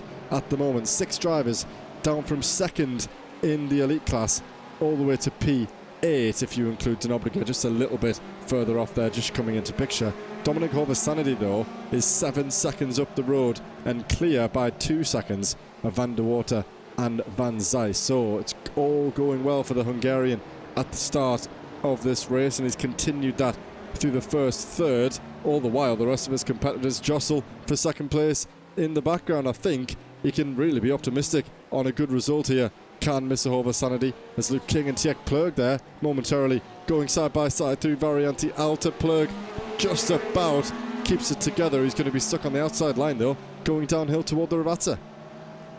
Yeah, and I mean, for Horvasanity, I mean, that pit stop that he made towards the end of race number 1 clearly is the best tactical thing he's done all season long, because he's put himself into this position. Humphrey, that's not particularly good tactically. He's just gone a little bit too far deep. There's a car on the inside. I don't really know what. I think that's going to Verdonk. What's happening there? But they will just about make their way through Ravazza to Humphrey. Looked like he had a line, but in the end, it's not going to work out for him. Derbyshire was looking for the move as well. And they'll run towards turn 1 again, where you can chuck a blanket over most of these guys. Humphrey's going to go for an outside line over Quinton Verdonk, both of these guys in the Porsches, and you can just about see the overlap getting more and more in the favour of Humphrey, but they're nearly door banging down in towards the Tamburello chicane. Can he get the right line, William Humphrey, to try and get this one done towards Villeneuve? We'll wait and see. But you've got to be so careful. Denobriga's right in this battle as well. One little mistake from Humphrey could open the door for the South African, which he might have done in towards Villeneuve. Yeah, let's see what happens here. Humphrey will feel hard done by that one. You could see his steering input was not willing to give up that corner into Ravazza. He was almost saying, well, if you've dived me on the inside, you can expect to be spun around. In the end, they were able to keep it together and keep it in a straight line. Humphrey still coming at him as well. It's gone from Denobriga on Humphrey, and now it's Humphrey all over the back of Quinton Verdonk once again. And in fact now, Dara, I think he's more alongside. Bad news for him though is he's going to be stuck on the outside line once again as they enter down toward the entry into Acqua Minerale through turn 10, and Humphrey again will be on the inside line, favoured into Minerale. We saw him have a little spin earlier on. It's been a tricky part of the circuit for lots of these drivers here. I need to lock on to Humphrey to get the best shot of it, and around the outside holds that position Quinton Verdonk, and here comes Denobriga once again. Yeah, let's see. Can he get it done this time around? Oh, looking for an outside line in towards the very anti-altar. It's not going to work out there. And in fact, well, Humphrey in the end just goes back to that same or similar racing line. Luke King, though, again fighting with Plug. Plug now with that inside line that King, of course, had last lap around. Can King try and make it around the outside and towards Ravatsa 1? No, is the pretty short answer. Doesn't really fight that one too hard. Even Sam Derbyshire is trying to get a piece of this as they run their way in towards the final corner on the racetrack and getting so close to the back of the RDSA. Already Plug's out a camera shot, and we could see 2 or 3 cars overtake Luke King in a short space of time here when he was holding firm for the past 12 minutes. Yeah, this is a great angle to see the spray that's being kicked up. You can see just how much standing water remains out on the circuit. Awfully close again by Derbyshire and King on the run down into the first couple of corners through the 2, 3, 4 section through Tamburello. This pack is not going to let up at all. We're nearly halfway through this race. Dominic Oversanity will be loving what he's seeing on his relative. The time continues to increase as these drivers slow each other down by going side by side. William Humphrey is fractionally ahead, and this time on the inside line going through Villeneuve. He gets that one stuck, and William Humphrey reclaims that position inside the top 5, all the while Sam Derbyshire going a little bit deep there, and that allows Humphrey to try and swoop around the outside. We saw Humphrey do this earlier on in the session with aplomb, and it looks like he's done it again. Not quite. He's going to be boxed in a little bit by Luke King ahead in that Porsche, but he has just about got the job done. Comes back over to the right hand side of the circuit. Oh god, Sam Derbyshire was a little bit too confident there, and he's going to surely make contact. I'm surprised he hasn't spun him round. Humphrey kind of invited him into that mistake, because you could see that the Corvette was not going to give up that line. He's managed to get through 2 RDSAs now backed up into one another, and in that Humphrey hasn't been able to capitalise. Is he going to get a run here? I thought, Dara, as soon as the Corvette and the Porsche went side by side, that was going to allow Humphrey up the inside, but around the outside, but on this occasion hasn't been able to do it. They continue to battle in as there's a car off the road into the very anti-altar as they run their way through. Going deep, I'm not too sure who that is. Oh, it's Stephen Codman who's off the road, and he may be overtaken by Breitenbach if he's not too careful. Oh no, that isn't Stephen Codman. Oh well, somebody else. Meanwhile, back up in that battle, Luke King is being overtaken by his teammate Tristan Denobreger up the inside towards Raratsa 1. Has he overcooked it? No, he's cooked it absolutely beautifully. That's beautifully done by Tristan Denobreger. There's no issues there. You're not going to get food poisoning from that one. Verdonk is his next target, but Humphrey is trying to overtake Derbyshire, who doesn't have much of a slipstream to help him out. So this could be a move that we see occur down in towards turn number 1. In fact, it's actually Humphrey under pressure for Quinton Verdonk. Verdonk is the one who has the better slipstream effect, and you can see that as he gains that little bit more down the straight. Not enough to get him alongside down into turn 1, and we'll have to sit behind for P5. But this is a really frantic train of cars. Plug, mind you, has closed up towards Horvath Sanity. Is it fast enough though? 6 seconds, 15 minutes to do it. I'll tell you who'll be missing out on this battle, of course. It's Vinchizevsky and Luke Lucchese. Lucchese 12th in class at the moment, and with Tech Plug in second place, Dara, is this potentially enough to also see him? Of course, Lucchese netted a few points back in race 1, so actually, the more I think about it, probably not. But this is not the result that Lucchese would have wanted coming in to race 2. He's dropped 4 positions in class, 5 overall, and while these guys do battle Plug down to King in that frantic fight for P2 in the elite class, the likes of Vinchizevskis and Lucchese will be wishing that they were part of it, because those kind of battles are exactly where, you know, the top level drivers make their claim and are able to keep it safe, keep it steady, pick the moments and score the points come the end of the race. So I'm not quite sure if we can work that one out, because it's quite a lot of permutation depending on the deficit that Lucchese brought back, having finished 3rd in the opening round, but not what you like to see, not what Lucchese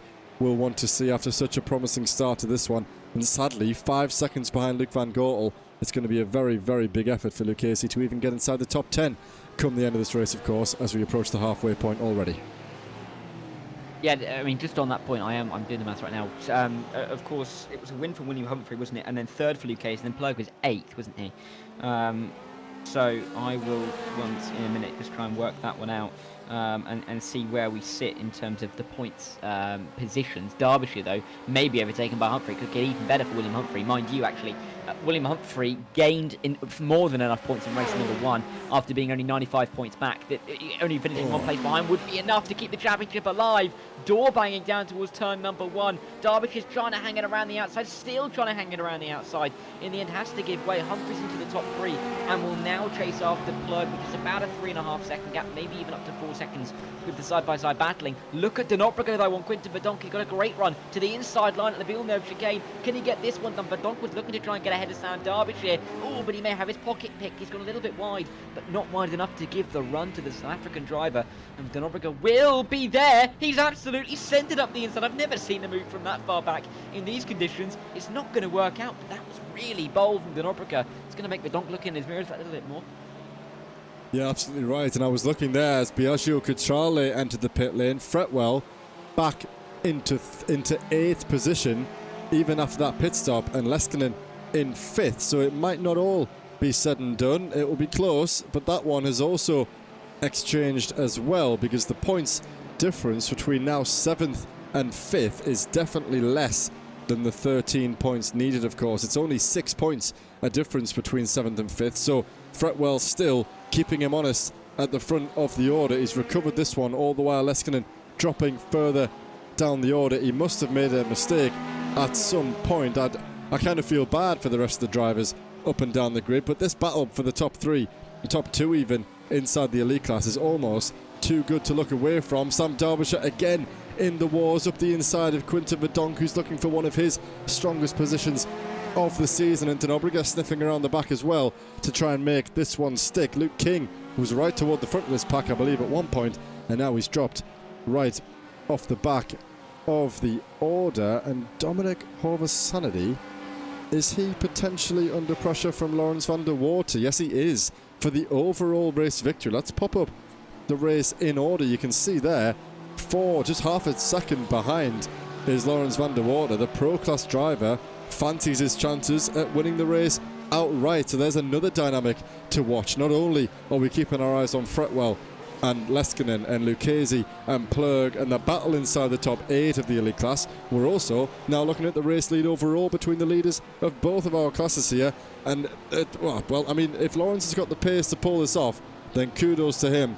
But it's been Dominic's race so far. But again, he must have fallen off the order a little bit, because he was 4 seconds clear not too long ago. Victor van Zijs has been passed by Tjek Plug coming out of Tosa. That's him now 3rd overall, 2nd still in class, crucially putting a car in between him and William Humphrey, making it even harder for Plug to lose out on that 2nd place. And with just 10 minutes to go here in this final race of the evening, it's pressure on up and down the order as Thomas Pugh gets passed by Justin Eloff. And in all of this, Dara, we haven't even been able to go back and look at the carnage that unfolded on lap 1, which we might yet have a chance to do. But at the moment, it's Denobrica and Verdonk looking like they're going side by side, or will be going side by side soon. Derbyshire heading this train at the moment. Yeah, he's just being the bottleneck at the moment. Denobrica may have a good enough run to get this move done, though, mind you. Inside line down into towards Ravatsa 1. Oh, he's got it done well before we even have to think about the corner. Really good line and run from Denobrica. Just Derbyshire's going to send it back up the inside. He thinks about it, but he's not quite able to make it work for him. And Verdonk will be sitting behind and just he's sitting with some popcorn, twiddling his thumbs for the time being, waiting for an opportune moment to try and pounce here. But as the sun just about peeks out behind the clouds of this very, very damp circuit, there's not really much of a run for Verdonk to take here. Derbyshire could have her on the back of Denobrica, and they will be side by side towards turn number 1. There's no doubt about that. The DDK entry going to the outside line. If Denobrica can defend the inside, then he should be safe for a little while longer, but he's going to have to be the one to send it on the brakes. They are locked together into the braking zone. Verdonk just trying to pick the right line. Derbyshire's tiptoeing around the outside, but he's going to have a good enough run to take that position, and he's back into the top 60, so having a really good tussle.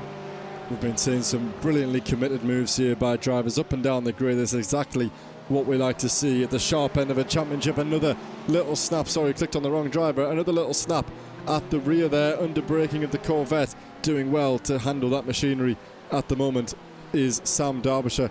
Also, great to see Corvette leading an Acura, leading a Porsche, instead of it being Porsche dominated, as we see a little bit further down the order. Luc van Gogh or Justin Eloff and Luc Lucchesi will soon be involved in this battle, leading the trailing Chris Jennings currently. And up the inside was that goes the Dutchman on Justin Eloff Did he get that move done? I'm not sure if he was ahead coming into the corner or not, but it was a great move up the inside if not, and it's going to be Jennings is the one creating a buffer between he and Leskinen ahead, who doesn't quite have the pace. Vinciszewski's has got himself up into the top 8, into some clean air more or less, 5 seconds off the back of Breitenbach, so he's going to run steadily for the remainder of this race. And Lawrence van der Water is having a bit of an issue. William Humphrey is now through. It's now a lead, 1, 2, 3 in the elite class. And sadly for Dominic Horvick-Sanady up the inside, nearly goes Tjek Plug. How's that happened? Well, these guys were so far ahead of this pack, and all of a sudden Dominic Horvick-Sanady has traded Lawrence van der Water in his mirrors for championship leader Tjek Plug, and the pressure mounts even more at the front of the field. Yeah, when you think about the fact that Plug had that 8-second gap to try and trace down on Horvath-Sanady, let's remind you as well that Humphrey had that 4-second gap to close down on Plug, and he'd taken another 1.2 seconds out of him that lap. Humphrey to Horvath-Sanady is 2.2 seconds on that last lap. Incredible gain there for William Humphrey. He has been the class of the field tonight, of that there is no doubt. And Plug's going to want to get through very quickly indeed, because if he can't get through and he's held up even by a sector here, Humphrey's going to be on his rear wing and ready to make a move. He's looking for an inside line at Villeneuve. That's not going to work. And almost the defensive line from Horvath-Sanady there means that Humphrey is going to get ever closer. Inside line at Toza may work, but we've seen drivers being able to hook it around the outside, and the Hungarian does it there. No move for Plug just yet, and Humphrey, that extra couple of tenths, he's going to be in the red in a second. There you go, within half of a second, and he's going to be looking to make a move in the next couple of corners, especially if Plug overdrives the car like he did in race 1 to try and make another move.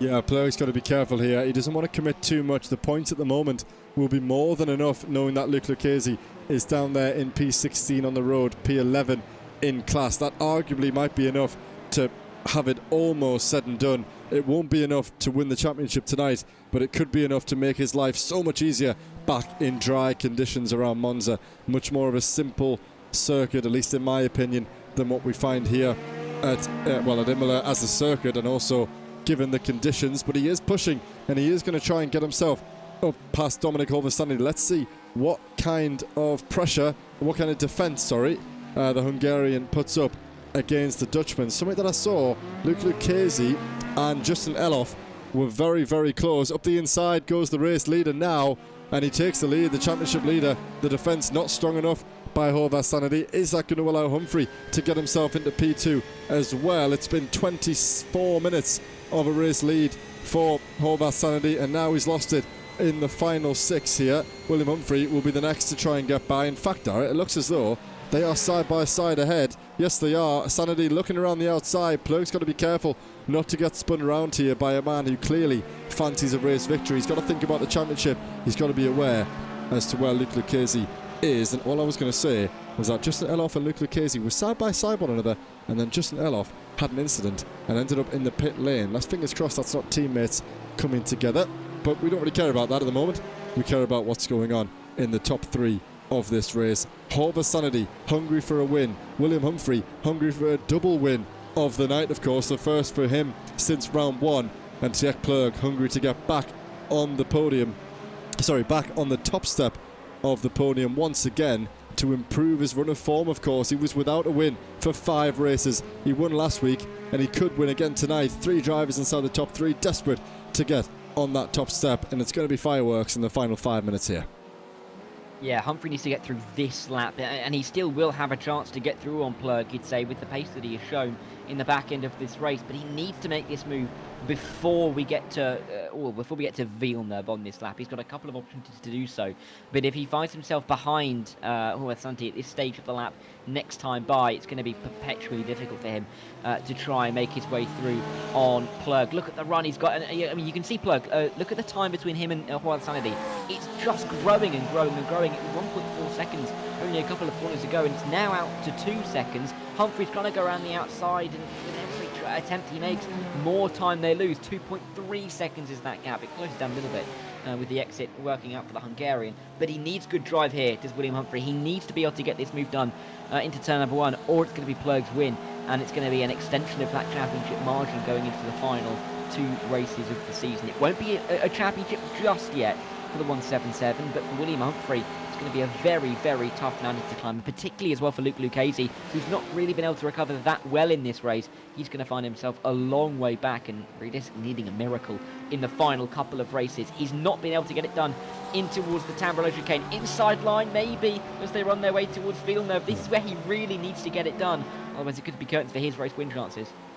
Yeah, it's Mr. Plurg running away with the lap times at the moment, over a second and a half quicker, just shy of a second and a half quicker than these two drivers on screen now. But Humphrey has the pace in the locker. He just has to get past the car ahead to unlock that pace. All the while, Tech Plurg will continue to put in lap times of that speed. It was a 58.9 compared to a 2:03 for the two drivers in behind on that last lap. So Plurg will be checking out of this one somewhat, but Humphrey will be keen to get more points just to give him a fighting chance at it going into the last round of the season. The good news is for these drivers, not too much going on in behind. Denobriga is just falling in behind Lawrence van der Water, but it won't matter too much, although he'll know that if he can get past van der Water, get on the back of Humphrey, he might have one lap to try and get himself in the mixer for a P2 finish. I thought I heard a tyre screech, and that is Sam Derbyshire going off the circuit into Aqua Minerale. Nothing given though, all good for him. William Humphrey has just got that move done nicely outside of the Variante Alta, and he will lead ahead of Dominic Olversanity going into the Ravazza for what will be the final probably 2 or 3 occasions of the night then. Denobriga now has a chance to catch up to Olversanity, whose pace sadly hasn't been that of the race leaders. Are we going to see a 1-2-3 of Plurg, Humphrey and Denobriga, or is Sanity going to be able to hold on to the podium that he's so much desired since the start of this race? It would be a shame for him to drop out of that, but sadly in conditions like this I think you should be happy that he's managed to stay in a competitive position for the last 28 minutes then. 1:40 to go, 2 more laps around this circuit. Humphrey got that move done. It's now over to Denobriga to see if he can dispatch the Hungarian.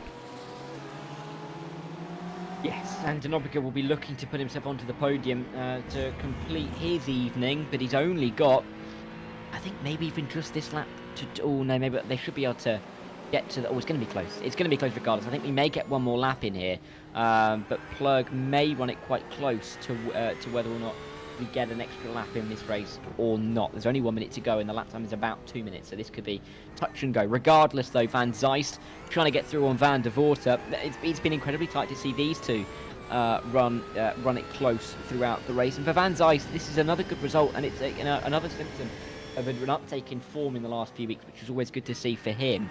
And being able to, stay well clear of the likes of Breitenbach is going to be pleasing. However, it's worth noting that with Kalle Leskinen in P5 and Fretwell in P7, that would not be enough to currently win the title for Leskinen. But we'll go to the final round, but again, may need a miracle for Fretwell to take it off of the fin. Little bit of dust kicked up clearly. Someone trailing through under blue flags, I would imagine. Likely Biagio Cucciale potentially. Or it could have been Justin Eloff actually. It doesn't really matter, does it? Just in time for Mr. Plurg to make his way down toward the final set of corners, and it doesn't look, Dara, like he's going to get to the line. So this may well be it. We'll soon see as he rounds the final corner. It could be victory around Imola for Tech Plurg. William Humphrey has done what he needed to do as well then, and it will be race over and the session over as we look ahead to the final round of the championship. Tech Plurg takes the flag ahead of William Humphrey by just over 2 seconds. Both of those guys will be very satisfied with how their nights have gone. Good recovery in race 2 by Plurg, while Luke Lucchese struggles a little bit further down the order. Olversanity did manage to hang on to that podium place, so congratulations to him. He deserved that after half an hour of very grueling racing. Lawrence van der Water managed to hold on as well ahead of Victor Van Zeist, and someone, Dara, I believe, just went absolutely flying over the gravel trap there on the right hand side, but I've got no idea who it was. I'll be honest, neither do I. I did see a similar kick of dust. But yeah, a fantastic result in the end for Plurg to really just keep himself level-headed at the top of his championship, because of course with the mistakes that we saw from him in race 1, dropping him down the order could be very easy to make similar mistakes again in race 2. And was it Sam Derbyshire? It was Sam Derbyshire. Whoa! Maybe he's trying to take the old game. I'm not too sure. Well, he's done a pretty good job of it, hasn't he? He's It kept going. It reminds me of that, I don't know what series it was, I'm going to say NASCAR, could be wrong, where that guy says, I'm not lifting until I see God or the checkered flag. There's no checkered flag in this case for Sam Derbyshire. He's already passed it, but he uses that wall to round himself around the chicane in pretty aggressive style, and I'm glad that I found what I heard, because it was about as dramatic as it sounded. He keeps going. Oh, there we go. There we go. I mean, That'll do it. Right? That will do it. Yeah, Is he still going? No, that will definitely do it. That's gone. He's gone quite a long way though from initial contact with the wall. He has. I'm a big NFL fan, and they talk a lot about yards after contact. That's a lot of yards after contact. Many. Probably as many as you're going to get, let's be honest. So then, that rounds out a pretty frantic second race. A great night's racing. This championship seems to never disappoint. Often, it gets a little bit stale sometimes. Not always toward the end of a championship, but especially in these mixed conditions. That proved to be a hell of a battle, especially at the front end of that elite class. Of course, it was looking good for Leskinen in the pro class as well a little bit earlier on, but in the end he has to keep himself honest going into the final round of the season. It's not said and done for any of our champions just yet. So let's take a look at the results for that feature round, starting first as always with the elite class. Championship leader Tjek Plurg did exactly what he needed to do, and if you cast your eyes further down the grid, you'll see where Luke Lucchese finished down there. Points difference massive between those two drivers. William Humphrey did well to recover once again. It's a 1-2 for him tonight for the Vulcan Fasteners Glasstech Racing team, just 1.5 seconds behind the eventual race winner.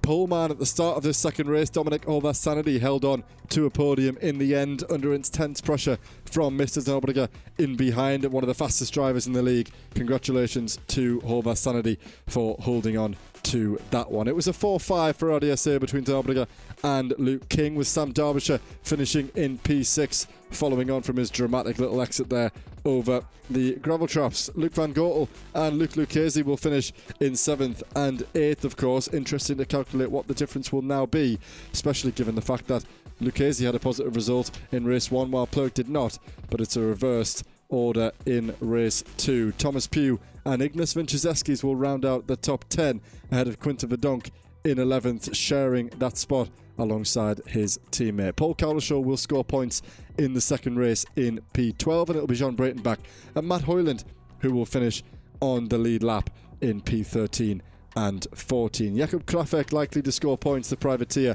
in 15th, just one lap down.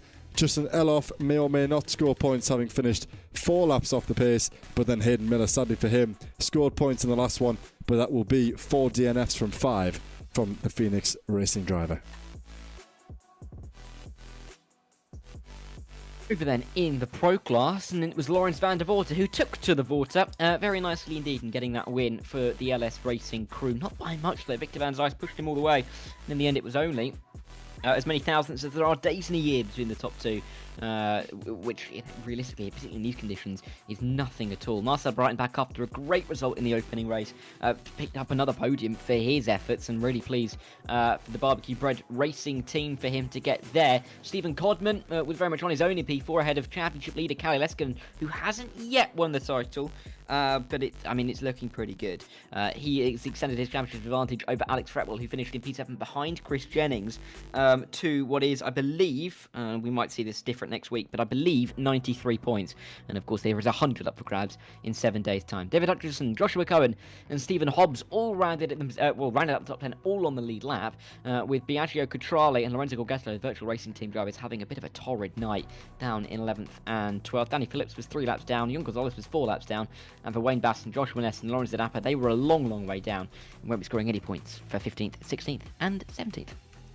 Brilliant stuff, Dara. So we will round out there and we will go ahead and cut over to our interviews, and we can speak to a few of the drivers who are waiting to speak to us in the interview booth right now. So we'll go ahead, we'll cut back earlier in the race and we'll ride on board nicely with Mr. William Humphrey, as we see early in the race. Perfect for the interviews, this battle that we had going on. I'm sure that will dominate a large portion of these interviews, especially with the drivers in the Elite Class, Dara. So let's go ahead. I think it's wise to bring in Mr. William Humphrey first. He did win the race and finished P2, and we have him on screen already. So let's go ahead and drag in our race winner from earlier in the session, and we'll have a quick word with him to see how he found that one.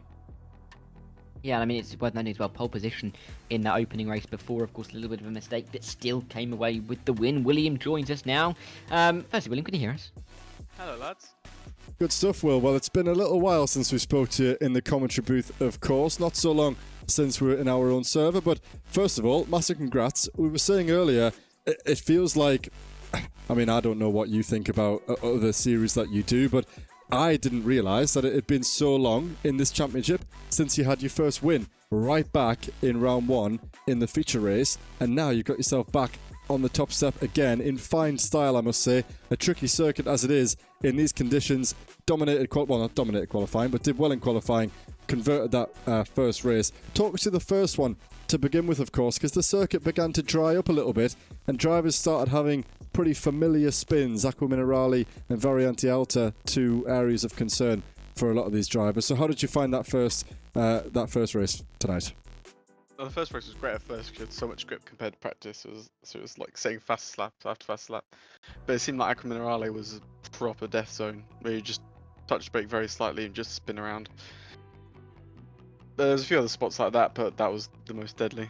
I'm quite happy with how I kept it, and I didn't fully spin it and go into the wall. And then I'm happy that I only lost 3 positions, so I could fight back up and get the win. I mean, you had such a great fight back, and it's something that we've come to, get used to you seeing coming through the field. I mean, it talks through, particularly with the Porsche at this circuit, we saw a lot of drivers in the Porsches performing better than they usually do in their own respective classes. What about the Porsche do you think makes it a car that, I'm not trying to make a bunny, but it takes like a duck to water to these kind of conditions, because it does seem that in these wetter conditions, the Porsche does seem a little bit more favourable. I'm honestly not quite sure what makes it the best, or one of the best in the wet conditions. I do know that it's quite a good all-rounder car, so it's a safe bet for most tracks you find. I don't know if that comes to play with it, but I could delve a little bit deeper and find out why. But it is quite interesting considering real life and considering the engines in the rear is pretty tail happy, which isn't that great for wet conditions. Yeah, you make a very good point. And following on into the second race then, Will, it was a pretty crazy event going on between the likes of Denobrige, yourself, Plurg. The drivers from 2nd down to 8th were in a major cluster for at least half of that race. So talk us through the management of that, of course, because back to the full wet conditions, again, as we said, it dried up toward the start of the first race, towards the end of the first race. But then it must have been pretty tricky to manage the spray alongside the experienced drivers, also getting yourself through the pro traffic. So it could have been one of the most tricky half-an-hour sessions that you guys have had to deal with so far this season. Yeah, that was very, very tricky. A lot like Le Mans, there was a lot of spray, but because it's Imola, it's a lot tighter and there's not a lot of braking points. And then because 2 people are side by side, the whole track is taken up by spray, so you can't do anything. But that race was mostly just about surviving the first few laps. Then after the 20-minute mark, you could then push a little bit more and get into your own rhythm. Some drivers were a bit more aggressive, let's say, and I was potentially on the side of a couple of moves, but overall it was quite fun. It was great racing between a lot of people, and actually that's probably my favourite race I've done in the ESR. Good, yeah, it certainly looked like that was the case for a lot of you guys. I mean, frustration for sure, especially in the wet. Sometimes people can't control exactly what's going on, but in the end it worked out well. Your best scoring session of the season, I believe, so that's great news. And of course, back to normal conditions around a circuit that ESR has never arrived to before, and I'm not sure if you've really got that much experience around Monza in a GT3 car. So have you prepared for that in the past? Have you done many officials in there in the past? And how are you looking forward to the season finale with, obviously, a good chance at staying well within inside that top 3? Well, the only race I've done at Monza in a GT3 is in the McLaren, and that didn't end so well. A cone flew up and hit our rear wing, just taking out our rear wing, so I'm hoping that luck doesn't happen to me next week. But I'm looking forward to it. I don't think we'll be that fast just because the Porsche isn't that fast on a straight line, but I definitely think I'll gear my set up towards the race and just use my race pace rather than my quali pace. Good stuff, mate. Well, as always, brilliant for you to join us, and I'll let you give a shout out to anyone if you'd like before we move on to the next driver, and yeah, see how you get on next week. She's constantly asked, so I'll give her one now. But my nan, who's watching now, she's just helps me out with everything that I need. Is very, very kind. Makes awesome food. That's a win. That is a win right there. Yeah, I'll take that. Good stuff, mate. Well, thank you so much for joining us. Congratulations once again, and yeah, I'll see you on Sunday, and good luck for your preparation next week for the final race. Awesome, thank you. Good stuff, mate. William Humphrey then, joining us. Always great to get a word from William, and it sounds like I need to get some food from his nan. That sounds like a plan. Next up, I think it's only fair that we get Lawrence van der Water into the booth, of course, off the back of another great result tonight and a win in the second race. And Lawrence joins us now. Welcome in, Lawrence. Can you hear us? Yes, sir. Welcome in, Lawrence. First time I believe you've had you in the commentary booth this season, so we've got your lovely chrome livery on the screen now, and tell us about that one, because it seemed like you've come out of nowhere with a very strong result. Of course, you made it work during the second race, and in the end, you've seen out what is a very good result. You were close to the overall race lead. Sadly, you couldn't pull that one off, but in the end, you've scored maximum points in class. So tell us how that feels, ramping up right toward the end of the season, getting one of your strongest results. Oh, it's amazing, actually. The funny thing is, I didn't feel like racing today. I was a bit demotivated by the bad results in the past of the season, the past races. And then to join a couple minutes before qualifying starts without practice, still needing to choose a setup, which was Road Atlanta, a wet setup that I choose. And then getting this result, pretty amazing, honestly. So I'm a bit shocked. I mean, congratulations from me, Lawrence. Really, really good result. How much pressure were you under going into the last few laps as well? Because that gap at the end wasn't big. It was under half of a second. How much did you feel the pressure, or were you just trying to, take each corner as it comes and just keep your lines tight? Yeah, I felt the pressure immensely because I was actually focusing on P1 the whole time, like keeping a small gap to not get in the spray the whole time. But then, coming closer to the end, other elite drivers started coming, which you just let them pass because they also want to have a shot at P1. But I have to keep my distance to P2 of my class, so it was very, very tricky. A bit nerve-wracking. Yeah, I couldn't imagine a more... Well, I was saying throughout the session, this circuit in the dry can be complex enough, with some interesting corners, and then in the wet, and then not only to have to manage those conditions, but as you said there, you're thinking about the gap to the leader, you're trying to stay out the spray, trying to not hamper your own race, but then you've got to look in your mirrors and see the other drivers coming through as well. So I think considering, Lawrence, that you aren't, we don't have you on our top 12 graphic, it's the best result of the season, I'm sure. You must be filled with confidence going into that final race. Something tells me that you might prepare a little bit for next week, and for sure you'll probably turn up to try and replicate some of this form again, at least try and get another strong result. So how do you feel? It's Monza next week in the dry, same format as tonight, 2 30-minute races. So tell us if you're looking forward to that one, how your preparation might be, and yeah, maybe a strong end to the championship ahead for you. Yeah. I never drove Monza on iRacing, so it will be a first. Yeah, I will just try to do some practice if I find the time, and otherwise I will just yeet the first corner, probably go straight there to avoid a massive, how do you say it, massive pile-up. Mm-hmm. It's gonna happen probably. I'm not 100% sure, but probably. So I'm gonna prepare to evacuate the situation. Yeah, get yourself out and through the escape road there. Not a bad idea. Some guys might join you on that one then. So good stuff, Lawrence. Well, thanks for joining us. We always like to give the interviewers a chance to give a shout out to anyone. if you would like to do that, you can go ahead and you can go ahead and do that now, and then we'll bring in our final couple of drivers. All right. Yeah, special thanks to LS Racing Team for sticking with me and having the motivational speeches and the congratulations. Let's go. Happy days, mate. Good stuff. Well, congratulations again. Fingers crossed we see you back out at Monza. Hopefully you survive turn 1 and score some good points again for the team. Yeah, thanks. Bye-bye. Good sit, mate. Bye-bye.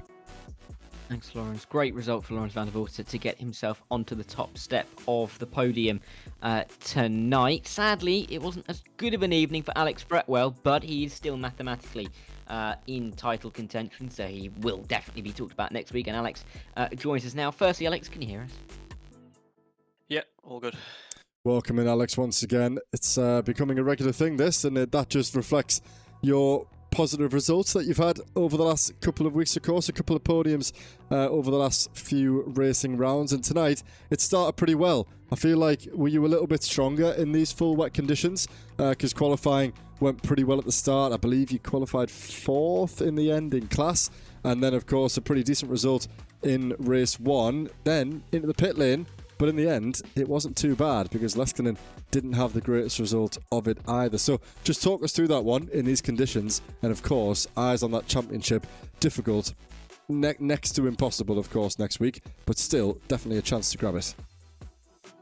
Yeah, I don't really know where the pace was ideal tonight. Quali, I only got 2 laps in. The first one was a complete banker. And the second one was just a complete banzai, and to be honest I was quite surprised to be as high up as I was, because practice there was absolutely no pace at all, and just 2 of the messiest races I've ever been involved in.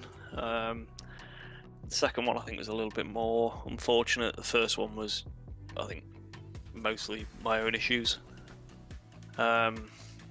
It's, as you say, I mean, there's a big gap. Still mathematically a chance, but realistically not. And if I'm going to be honest with myself, not been good enough all season. There's been too many days like this, just giving away simple points.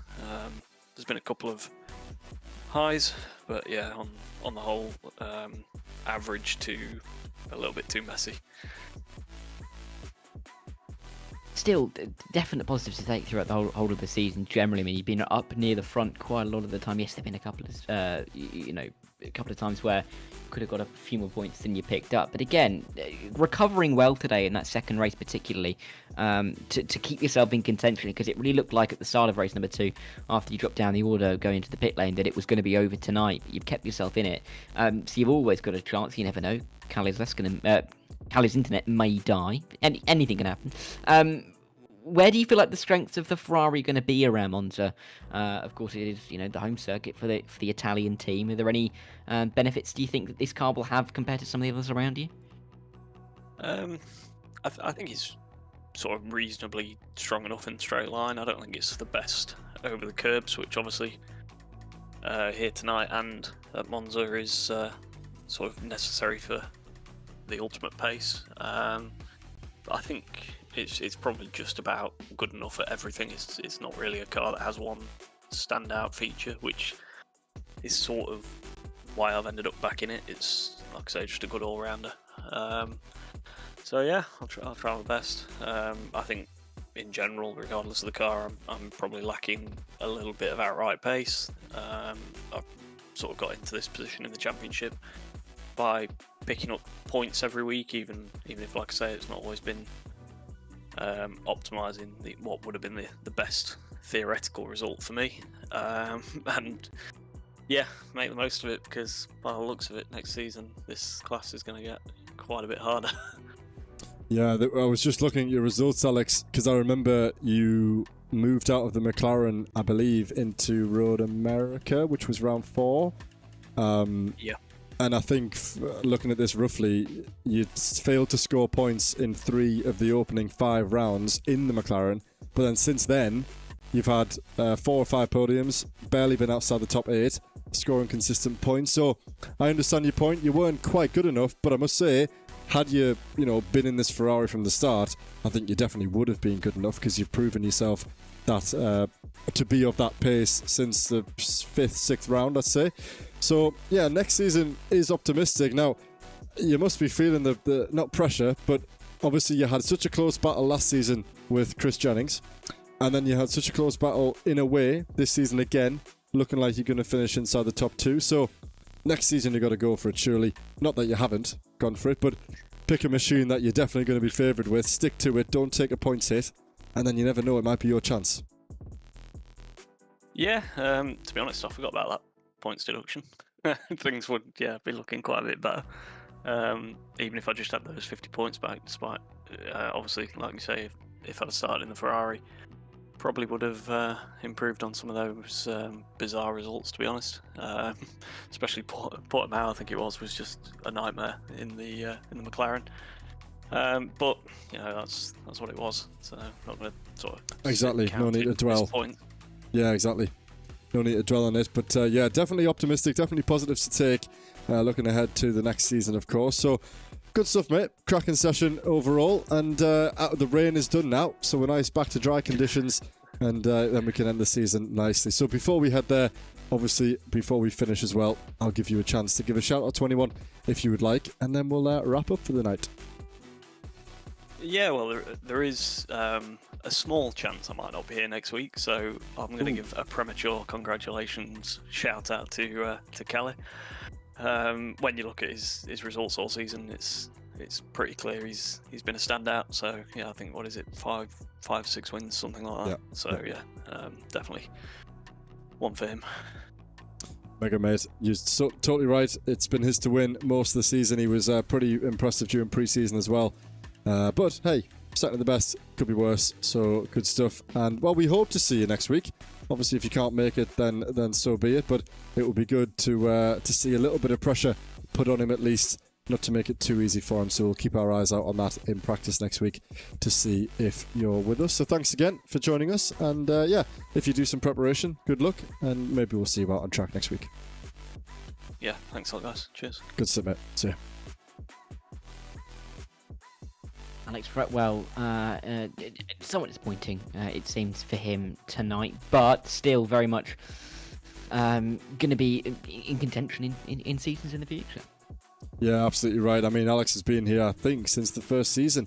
Of course, came over from a prior league with myself and Mr. Bostock and helped get things going in ASR. So he's been here and there most of the time. Took a break at some point a couple of years ago, but he's back obviously competing now, and like I said just there in the interview, he was battling Jennings in the same class last season, but it hasn't quite been the same to and fro, for example, as it was last season between Jennings and himself, as it has been between Leskinen. Leskinen, as he said, has been clear for a lot of this championship, but still good to be right there toward the sharp end, and another little trophy to add to the collection isn't the worst thing either, to do a nice little hobby that we all like to do on a Thursday afternoon. So we're looking now at the championship leader, the race winner of the second race. So it's looking good. In fact, he's got an RDSA car on the outside of him. I don't know if that's Luke Duquesne. No, it's not. It's the 199. But yeah, pressure on Luke King. Pressure on Tech Plug next week. Just has to get a couple of points.